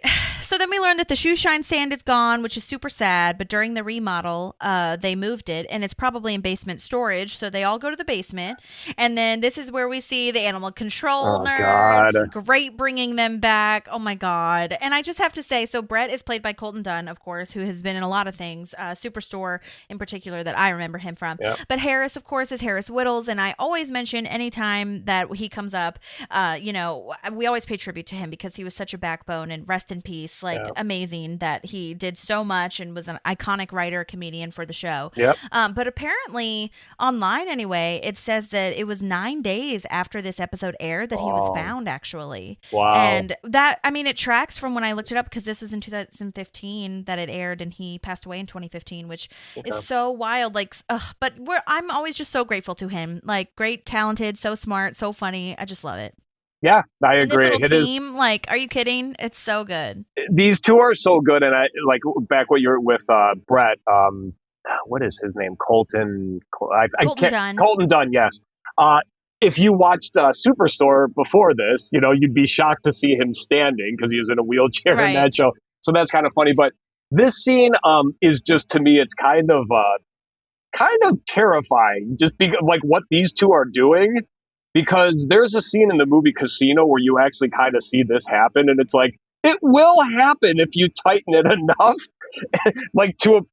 So it's, oh my God. and I guess I shouldn't say just because I saw it in Casino, but at least there's a realistic version of that in this. And just the fact that that's what these two are doing, and he's like standing upright, cranking this thing, it's like, it's so bizarre. But these two are great, and it's like, let's get them one last time or whatever, Yeah. And the idea that Andy says, I've been there, my friend, that's a risky game. Yeah. So good. And then we ask where the shoe shine stand is, and we learn that an alleged ghost with dark hair and skin you can see through came down looking for it as well, but wouldn't talk to Brett. And I love this. This had to have been cut. The little friendship song. Oh, yeah, it was. Dreaming together. Was that not sleeping together? That's totally a Tom Haverford song, you could tell they probably wrote that with Aziz or Ben Schwartz or something, because that's still, Tom has a million of those throughout this series. Absolutely. And I want to say, I can't remember who did all of Tom's songs. I feel like Alan Yang and someone else was really instrumental in a lot of Tom's stuff. But you could see, maybe Harris probably even, because you could kind of see if you're watching closely, Brett is not singing like he doesn't know the words. It's Okay. like he's like trying to match Harris's. Yeah. Like Harris is coming up with this off the spot. We're sleeping together, but not like that. That's a good point. I did notice that, and I wonder if that's why they cut it from the episode, because it does look like he didn't. That like He didn't know what was now going that on. you I mean, know, that would've you're been even right. funnier. It was still funny, but it did look like in the episode, like their singing was off, and it was like one of them knew the song and one didn't. So I caught that too. Good Yeah, call. which honestly would have been fine for them to have aired Yeah. that because they're stoners anyway. Yeah.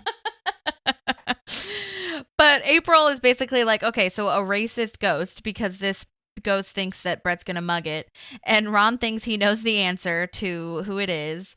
I just think that's so funny. Just that the their racist whole little part. bit. Oh, okay. Well, yeah, that their whole little bit of like who they are to each other, that they might be living in the basement, Yeah. like, you know. Well, they had one of the best written scenes, I would say, the one where they apply for the same job. You know, remember that? Yes. But the thing that is so brilliant about it is that, like, they had to have left the same house, probably drove together in the same car, you know, because it's like Yeah. these two are roommates. And it's like the fact that neither of them told the other one they had a job interview that day. And it's just so funny because, yeah, and then they look over and it's like, oh, shit, you're here too. It's so dumb, but they're great characters for how often they're shown, which is not that often. Yeah. Oh my God. Oh, that's this job? Yeah. Oh, shit. Oh, yeah. So then we get a sweet little moment for our friendship / fondness and Donna and Gary, because we're going through all his debacles like we talked about before, like in the going into like falling and breaking his arm for a burrito and all that kind of stuff. But they need to leave since it's getting late, and she's going to give him a ride, which is really sweet. And this is where the bozo thing comes in. And I was like, oh my God, yeah, you're right. It does sound scary to go. You know, I didn't think of this until right now. Why does Jerry need a ride home? Like from the job Yeah, he works at, but question. she doesn't. I just thought of that right now. Why is she driving? You know, like maybe Gail drops him off at it, but like you would have thought he would have already talked to Gail if that was the point, that it would have been like, hey, I don't need a ride home, or you know, or maybe he walks. I don't know. That had nothing to do with anything, but I just thought of that. It's like, why does he need a ride home? Anyway. That's so real. Yeah, good question. All right, so now at the festival, we see the pecan pie recipe, however you pronounce that, from June Hartwell. And we also see Martin Housley. Is it Housley or Houseman? Housley. Okay.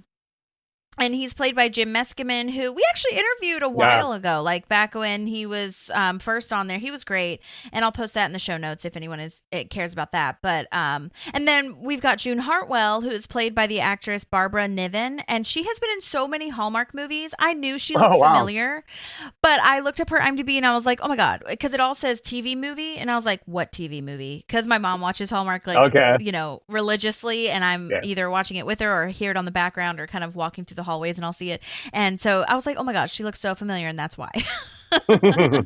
And also, oh my God, this is so weird and funny that she has that line that Mima didn't have a PhD, but she knew about PIE. And I was like, ew! It's so funny, but yeah, I actually had to write that out because it's just like, really? Yeah. This is another woman that we've never met before, but she's just so already brash about just shitting on Leslie Knope. You know, and it's like, Leslie Knope is like, it's one of the ones I was watching the other day, you know, when it was like, there's also a clue about me in the crossword puzzle, and it's like, who's the worst? Leslie Knope. Remember that one? So yeah, that's what I think. It's like just people immediately meet her and are just turned off. It's just like, this woman sucks, you know? I know. So good. Oh my God. Yeah, June Hartwell, the gal who plays this is so good. What did I just say her name was? Diana? Oh no, Barbara. Barbara's, she does a great job playing this character. Oh my God. Well, anyhow, so Ben looks like he's up next, and they heard from Elise that the IOW is not going to protest them, which is great. Love his little apron in the zone. So perfect. So, and he made a dessert calzone. And here's my question. Okay, if it's a dessert calzone, do you think is it a sweet one? So he didn't make a savory calzone? That's a good question, actually, because it's almost like, so a dessert calzone almost seems like a pie. You know, which I guess that's what he meant? Yeah. Question mark. Because towards the end, when Elise comes in at the end to Ben's office, they're eating a pie, but I can't tell which pie it is. And there's whipped cream. And so I was like, are they eating his calzone with whipped cream? But maybe it's a dessert calzone. So whatever. Good point. Anyway. And then when he says, like, we're going to a little town called Napoli, and you know what, though? You're almost relieved that he gets cut off so you didn't have to hear this whole embarrassing, the Napoli, because, he was like, all right, this is going to sound great when I do it. And then sure enough, the mailmen show up. Oh, Adam my Scott God. is hilarious. Yeah. But this is that part where, he says, or Martin Housley says, Mrs. Ben Wyatt or Ben Wyatt's wife or whatever the hell. And it's really attractive and really nice that Ben is like, that's actually Ms. Nope. Yep. And Leslie has her own life, but I'm a great pie maker, so I made it myself. And then, oh my God, yes, this is where the mailmen come in. Ugh, gross. And we get a crowd saying, free Ben Wyatt. And the leader dude, oh my God, I laughed out loud. It's just so stupid when he says, and it's not even anything. He just says men's activist group. And I laughed out loud because I was like, this is absurd and nothing. I love, Leslie says that exactly later on. She's like, men's rights are nothing or whatever. But when he says, he's like, men have had a tough go at it recently, kind of says that quiet, like under his breath. And then one of, I think, the funniest maybe written Parks Rec lines ever is him talking about, so because of what he was wearing, he was asking for it, because Leslie talks about how he has his own aprons. I think that it's such a funny line because it's so ridiculous. It's like, so he was asking for it. Oh my God. I love that one. Yes, that's actually... Okay, they do a really good job of making fun of that or that whole little shtick, or like stereotype, because remember when Leslie's mom hits on Ben and Leslie's like, what were you wearing? Are you sure? Oh yeah, that's true. She's like, were you asking for it? And that, oh my God. It's funny too. Like, I don't know if you're familiar with this comedian, Chris Gethard, who plays, yes, I love Kip. him. Okay. I don't know if this is like a play on his name, because it's like Kip Bunthart. Chris Gethard. So I wonder if they were just kind of doing something like that. But I loved him. He also played, was it Trevor on The Office, Dwight's friend, the one that was going to kneecap Oscar? Yeah. Oh my God, yes. But no, he's I knew him, I think, originally from his stand-up. Like, I followed him on social media and stuff. And then I did improv in LA, and oh my gosh, what's it? Oh, Mike Birbiglia wrote and starred in Don't Think Twice, which is a fantastic movie. If anyone hasn't seen it, you really should. And Chris Gethard is in it. Keegan-Michael Key. Keegan-Michael Key. And then the gal from Community that I can never remember her name, she was in it too. And they were all so fantastic. And I do remember Chris Gethard being in it. Nice. But yeah, and I think he's been in a couple of other shows since then and movies and things. But he still does his stand-up, and he also has a podcast. I wrote it down. Beautiful Stories from Anonymous People. So yeah, I'll have to check that out too. But yeah, I like him a lot. Yeah, no, this was it was nice to see him. This is it. I just love like when an actor can be like, yeah, I'll play that guy, sure. Yeah, and I'm sure they must have known him, because they're at this point, I feel like, or maybe not, I don't know. But I feel like at this point, a lot of the actors that are in the final season were either like fans of the show and asked to be on it, or they were like, the writers were fans of this person, and then it kind of worked out that way. Which honestly, that might be the case, because I feel like Mike Schur knows so many people. And was just like, you want to be on the show? And he did such a good job. Oh my God, he's so freaking hilarious as Kip. Mm-hmm. Ugh. Do you remember? I love that.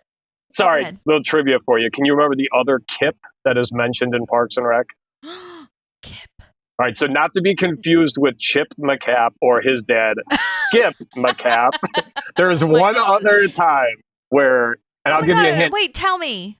Andy's the one that said it. It's when Tammy 1 comes in and everyone's terrified, and she's like, "What's your name?" And he's like, "Or what's your name?" And he's just like, "Oh wait, no, that's Tim Buchanowski. Kip Hackman is what's his name? Burt Macklin's brother. After the snake hole one, remember when he says Burt Macklin's dead? He's like, "I'm his twin brother, Kip Hackman." And Kyle's just like, "Why don't you have the same last name?" Yeah, damn it, I screwed that one up with the. But either way, that's the other Kip. Damn it.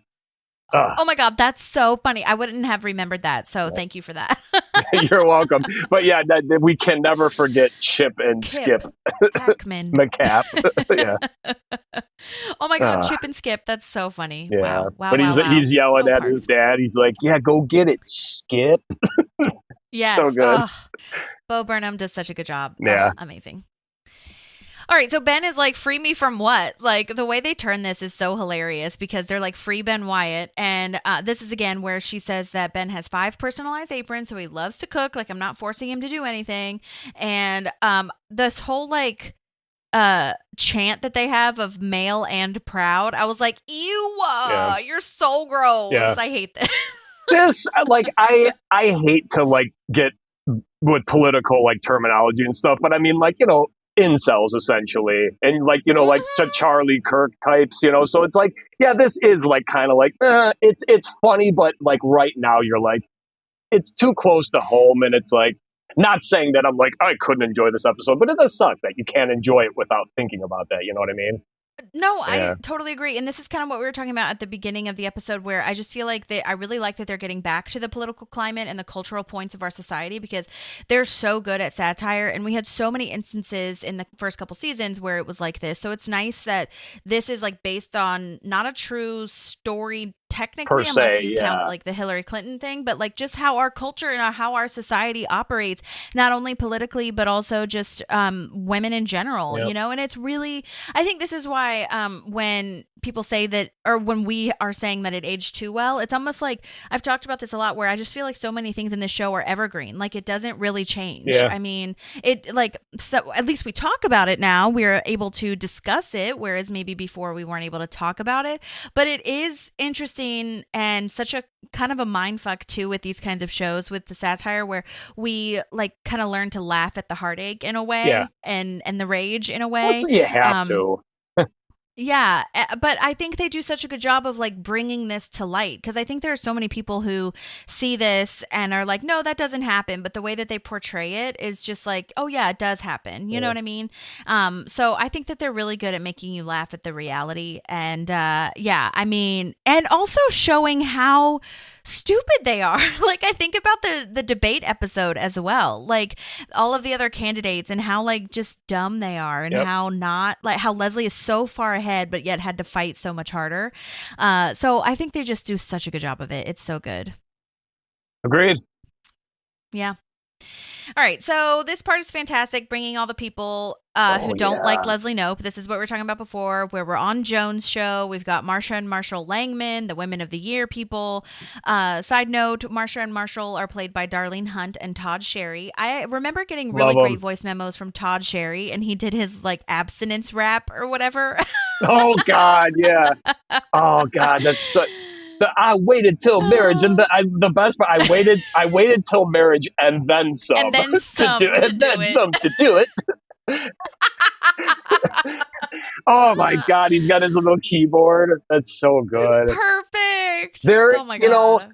For two of the most vile characters on the show, I love both of them so much. And even in Me this too. scene here, where it's like, Marshall is clearly like her beard. He's just like, go get him. It's just, Yes. and She's fierce. for them to come in, and that's what I love about this show too. Not just Parks and Rec, any show where you can get a guest like this, and it's like, hey, listen, we just need you for 30 seconds. Can you come down and because that's all they're in this Mhm. episode. But I love that Right. so much when you can get callbacks. Yeah, and again, building that whole Pawnee situation of like the people in the town, but also just all the people who we've seen before who had problems with Yeah, Leslie Knope it's trying like, to let's be more not forget about progressive. these people. It's like, the Langmans are still here. They still suck, Yep. And yeah, Marsha. Okay, so this is again where it's kind of talking about the nuance of why everybody hates Leslie / is on a different side from her. And this is where Marsha is saying Leslie doesn't understand traditional family structure, but then the Woman of the Year lady hates Leslie for a different reason, as far as like being involved in this whole like misogynistic thing, and Leslie hasn't distanced herself enough. And then we've got Sasha Dunkirk, a leader of Women Against Feminism. And then, like you said, the man is mad that we aren't listening to the men. Why can't we Ooh, ever big have a discussion surprise. about feminism led by a man? Oh my God. Yes, no, I Which is crazy actually agree because- with him. So Right. ridiculous. Which is wild because we do have conversations all the time where men are in charge of women. Okay. Yeah, yeah. Don't even get me started. God. But But anyhow, yeah, go ahead. I was just going to say what I love about this scene too is because it is yet another scene where Brandy Max just kind of pops out of nowhere. Because, the first time we meet Brandy is when they're on Purge show and Leslie's just like, what the hell? Like she looks over and it's Yeah. the way they filmed it is that all of a sudden there's a woman there. So you're seeing this panel and I guess they didn't pan over, but it's still funny that it's like, oh, Brandy Max is here too. And of course, Yes. always trying to support Leslie, but it always backfires. And I love her. And I know you've gotten audio from her before too on the show, right? Yeah. Mara Marini, we interviewed her. Yeah. She's been great. Like on my like the Instagram accounts and stuff. She's been awesome with like just like liking posts and even replying to a couple of them. But her optimism and her love for Leslie on the show is just, it's always so, like Leslie hates it because it always just like sheds a negative light and it's always like, well, we're the same person and everyone knows her as a porn star. But it's just so good and I love so much how much she loves Leslie Knope. But it's like, me too. Leslie will never give her that credit because it's like, hon, I wish I could, but I can't, I know. Well, that's a really good mixture of people to have. It's like the people who hate Leslie, but then it's like this one person who loves her, but like it's not the best that the rest of the town, doesn't like her. So it's like, oh, good, you have one fan, but the town hates her too. So yeah, that's a good point. Oh my God. It's a really good point. So funny. So Sasha Dunkirk, who is the leader of the Women Against Feminism, is played by actor Caroline Fogarty, and she's done a ton of stuff. She did a great job here on this character with that one line of like, I actually agree with him. I don't need your pity. Again, you can't win. Yeah. Yep. Ugh. So good. Anyway, yeah, I just think this is a really great commentary that women just can never do enough. Like, we can't win even though she's doing everything right. And B, that even women hate women sometimes. So, like, how are you supposed to, like, be on the right side or whatever it is? Yep. And then this is like, and I've talked about this a lot. I talked about this when Ron was saying that he was, like, not necessarily on Grizzle's side, but he wasn't against them because he was working for them. And, like, something I mean, again, I know this is maybe, like, too political, whatever, but I just feel like if you think that you're going to be like safe because you agree with these people, with these bad people, like women are going to be safe because they're like on the man's side or like whatever. And you're just not, like, you can't win. I don't know how to get that through people's head. Like, even if you say that you're, with them, like they will turn against you the second they can. Yeah. And so that's what I really love about Leslie, where she's like standing firm and like, I'm going to do what I think is right regardless, because I know that, it's not going to lead to anything where we necessarily agree. This is just like what I believe in. You know what I mean? Yeah, absolutely. So anyway, yeah, this is it's a tough scene to watch, but it's really well done. Yes, totally. So Jen is watching this with Ben and Leslie, and Jen is like, I told you this is a really hard gig to be a candidate's wife. And Leslie's like, okay, well, we can fix this. Like, just, let's just move on from this. We'll bring back the attention to Ben. And Jen says you could do this, like you could do that, but this will just drag on forever if you do that. So the best thing to do is ignore it and say sorry. And that's when I was like, what? Apologize for what? But that is like what a lot of like campaign runners say to do, because that will like smooth everything over. Yeah. And Leslie's idea to like make a new group and bring back the attention and whatever is just not going to work in Jen's eyes. And Jen is like, just take 3 shots or it's like taking a tequila shot or whatever. I take 3 shots every time I have to enter this house. Yeah. I think I hate it does suck, but yeah, Jen, we know that Jen's not the most moral person. I mean, like, we don't see her do evil, devious things, but we know she's, she'll do whatever she's got to do to win. So I see that, yeah, Jen is basically like, this is insignificant. Yeah, it does suck, like, being a woman telling another woman to just, hey, suck it up. But I think she's like, yeah, if you want to just, let's get beyond this. So, yeah, it does suck. Yeah. And sadly, I mean, like I said, I think Leslie, if this was just, her thing, she wouldn't say sorry. Yeah. But because this is for Ben and because it's for his campaign and wanting to move forward and support him, she's like, okay, I guess this is what I have to do. So, yeah. Yeah. All right, so next we have Donna coming to Gary's house in the morning time, and she says she knows someone in maintenance that helped her get all of Gary's old stuff that he dropped, and she brought oranges for the fresh orange juice that him and Gail make, which is very special. Also, this begs the question of, like, why doesn't Gary call a maintenance person in the first place? Like, you could have done that. I am a maintenance worker. The logistics behind this makes no sense because that grate would have been opened up at some point, like whether it was for like a flood or clogging or something. But yeah, I feel like for the many years he's worked there, I feel like someone would have probably either opened that or someone would have noticed shiny objects. But I'm fine with how it played out. That's totally fine. But because my first thought was, it's like, man, because if it was a maintenance worker who just happened to come upon that, would have just been like jackpot. Like, you're not Right. returning that. Not saying like maintenance workers are scumbags, but it would still be like, your first thought is like, man, this stuff's probably been on here for years. If there's no wallet or anything, Sure. so Wait, I so would have are loved. you saying that, like, Gary could have called a maintenance person Oh, and yeah. he would have come out?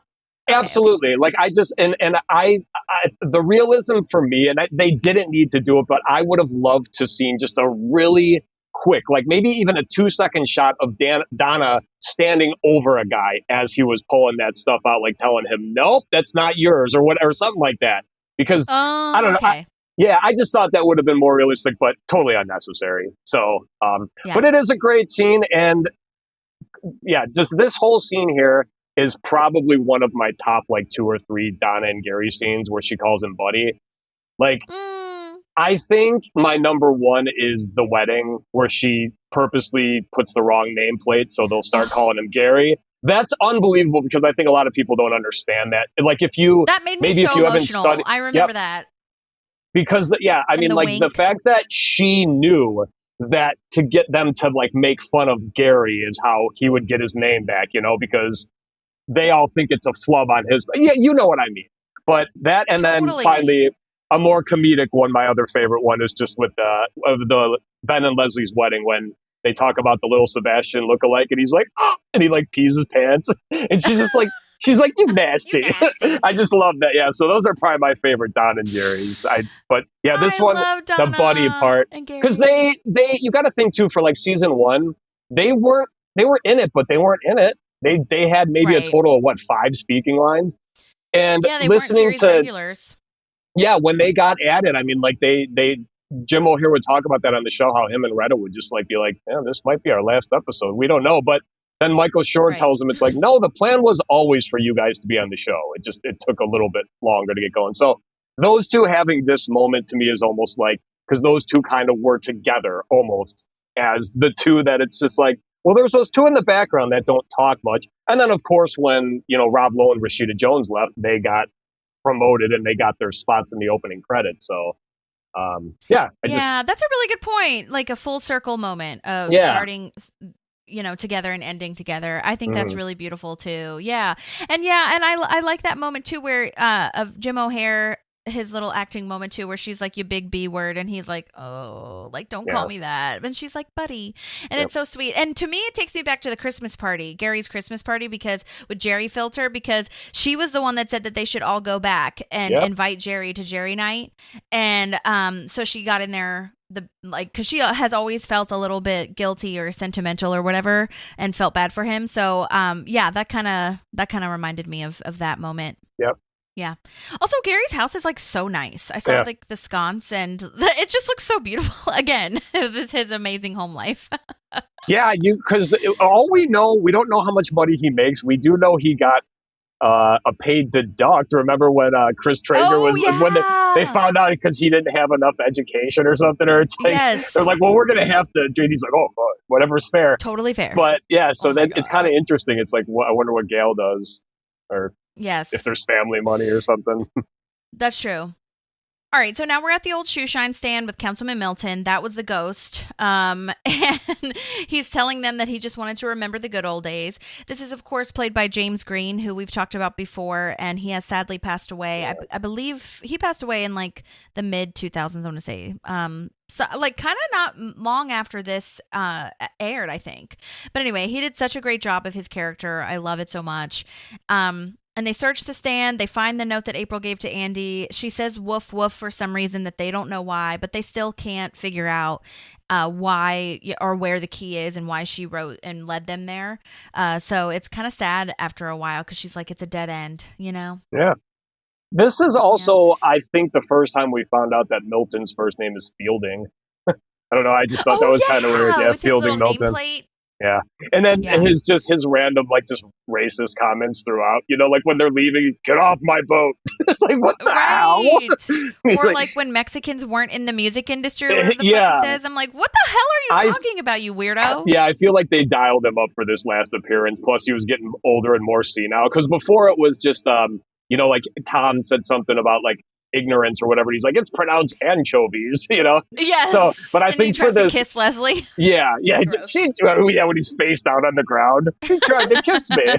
So good, but God. So that was a nice him too coming back, and it reminded me of The Office when Creed colors his hair black to look younger. Yeah. Yes, we've talked about that. That's exactly what it reminds us of. Yes. Totally. Oh my God, so funny. And this is where Andy continues to make fun of April for being into him, even though they're married. Yeah. She's like, I loved how it does make me feel better. She right, exactly. It's a nice scene. So because it's a dead end, Ron says to see him in his office, and it's like super serious and it's kind of scary, but we'll get to that in a moment. Now we're at Leslie's public apology. She says her 3 favorite things are Pawnee, America, and pies. And Ben is like, you don't have to do this. And Leslie is really nice and again supportive and saying, you know what, let's just put it to rest. Let's just do it. And Leslie gets up to the mic, and I love that she asks about the weather, like the most bland topic in the whole world. It's oh my God. Like she's like trying to like feel out the crowd to get things started. You know, it's like, hey, how's the weather? Yeah. All right. Yeah. Yeah. And this is where it's so cute, and Ben can't stand it and stops her from apologizing and says he loves how independent she is. She's a great mother, public servant person, and everyone should just like stop talking about the stuff that doesn't matter. And this is so sweet where he's like, you know, you can say whatever you want. Like, I don't care about the political consequences. Like, it doesn't matter. Just say whatever you want. And I like this a lot. This is what we've been talking about this whole episode, where they're really great supporters of each other. They've both run campaigns before. I just really like this moment a lot. It is an excellent one, and Leslie's speech here is great. And I, like, as a parent, this is another one of my favorite parts in the episode when she's going through and she's like, do I miss my kids? Of course I do. But then sometimes I don't. And they show the one woman in the crowd shaking her head or like nodding in agreement. It's so funny because it's like, yeah, we do. We love our kids, but it's just like, where's your kids? I don't fucking know. Like sometimes that is your thought. It's just like, they're fine wherever they are. Yeah. But that's just such a great scene. And yeah, how Ben, it's great. He's just like, I will not let my wife speak. Wait, that sounds wrong. Right. But yeah, it's like you said, it's an awesome scene.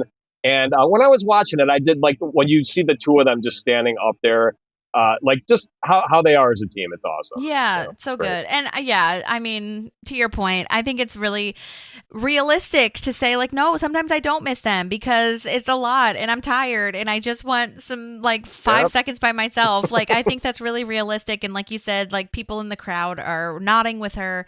And like you also said too, like this whole speech is really great. And I love that she starts off with, you know, saying sorry, but not for the reason that you think. Like she says she's sorry that the attention is on her and not on Ben, because Ben is going to be an excellent congressman and make real change. This is when she says, and men's right, like, where are you? Like, men's rights, this is nothing. That's stupid. Yeah. Like, shut up. Which I love that. Yeah. And I also love the phrase of like giving permanent answers. Like, don't ask me these questions again. I'm going to give you these permanent answers. Are you trying to have it all? That's stupid. Like, that's a stupid question. Stop asking it. And then this is where the missing kids thing comes in, or not missing your kids. Yeah. And I like that too, where she says the haircut thing of like, why'd you change your hair? And it's like, maybe my kids got gum in it. I don't know. Or maybe I just liked it better. It doesn't matter. Like, stop it. I think it's really sweet too that I don't know. I feel like this line might have been cut, but either way, when he says, if you elect Leslie, like she's really smart, so you'll get twice the good ideas. I think that's really nice that he says that. Yeah, it's kind of weird too. Like anytime you see, well, that's just another scene. I think when they show the crowd, like people like actually agreeing with it. You know, like him talking up Leslie, and it's always nice, and it's usually women. You know, never the men, but like them actually kind of like starting to. All right, maybe they're not so bad. Yeah, totally. So. And I mean, Leslie's line here is the whole thesis of the episode, which I feel like is something that I think about all of the time, where kind of going back to Joan's show and the people on that show, like, if you want to bake a pie, great. If you want to have a career, that's great. If you want to do both, that's fine. If you don't want to do either, like, who fucking cares? Just like, don't judge someone for their decision on what they want to do and how they want to live their life. As long as it's not harming anyone or hurting anyone physically, emotionally, then like, get over it. And I think this is a really funny moment for me, the half booze and half cheers. Yep. I wrote that down. It's a perfect encapsulation, I feel, of Leslie's career. Yes. Half and half. It's like, we'll take it. We'll take it. Because like so many of like the city hall, like the forums and everything like that, where it's kind of like, I'd say we're split down the middle. Right. So I love that. It's like, at this point, I don't care if I'm getting booed, as long as some people are cool with it, then yeah. Awesome. Yeah, totally. Because in those forums, I feel like we started out with everyone being against her, and then as she got more and more, I mean, apart from the recall, I guess, like, people were for her, but it's kind of like what April said, where like they're it's not that everyone hates you, like they're just louder a lot of the times, so it makes sense. But, and then the whole like mailman guy coming up of like, let Ben speak, and she's like, he literally just spoke. His bike chain like, had an issue or something. My bike chain broke. My God. Again, loser. Very good. The mailman. So good. And so this is where we get to April and Ron. April's very upset because she thinks she lets Ron down. But then we learn that Ron actually never needed this key. He changes his locks all the time. But what's more important is that he really trusted her. And we, as the audience, definitely knew that too. And he admires her as a person. And he doesn't trust many people. So this is kind of a special moment that I think he just wanted to share with April, which is like, we needed to see, I think we needed to see this moment too, because of how sad he was when she left, first of all, but also how like kind of semi-angry he might have been at not finding the key, and we weren't really sure if that was a bad thing. But her leaving, April leaving was kind of what triggered his whole like leaving the parks department and the government and starting his own company. Yeah. Obviously when Leslie left, it was like a big deal, but he knew that Leslie was going to leave, and he knew that was, maybe just a stepping stone kind of thing. But when April left, his Nick Offerman's acting, we talked about this a lot in that episode, when he sees at the zombie pizza jamboree party or whatever, when he sees April, when he sees all these other random people that have joined the parks department, like his facial expression just being so sad. We see the reconciliation for Leslie and Ron, but we've never seen him kind of get over the April thing and how they were friends and how they're not really friends. And so I just love, I feel like we really needed to see this kind of coming together and being really special. And it gets even more special with the tree. Oh my gosh. So he says woof woof again, and it triggers her memory that woof woof means bark, and it's because of this tree that she dug up a hole and put the key in there, because it's always there when you need it, and it's strong and quiet, just like Ron. Oh, so beautiful. I think when I was watching this, I forgot how good this end scene is, because I feel like the scavenger hunt is played for laughs, and I think you almost aren't expecting it to get this deep. And it was just like, like you said, like when she's just April, because April's very not April in this episode, she's not doing like weird, like she's actually kind of in peril this episode, so she is very like, like hugging Andy and being kind of like, shit, I screwed up. But yeah, at the end there, when she just, tells Ron these things, and it's like, because there's always been a father-daughter relationship with these two, and like even Andy to an extent, like being like his father too, when he has to take him to the dentist, because he broke his tooth. But it was fantastic. And I think I forgot about how good and impactful this scene was, because it was like, man, their relationship is just so good. And like when you found out that how little both of these two care about, like in their own lives, but how much they care about each other. And it's just, it's awesome. Yeah, it's so good. I love it too.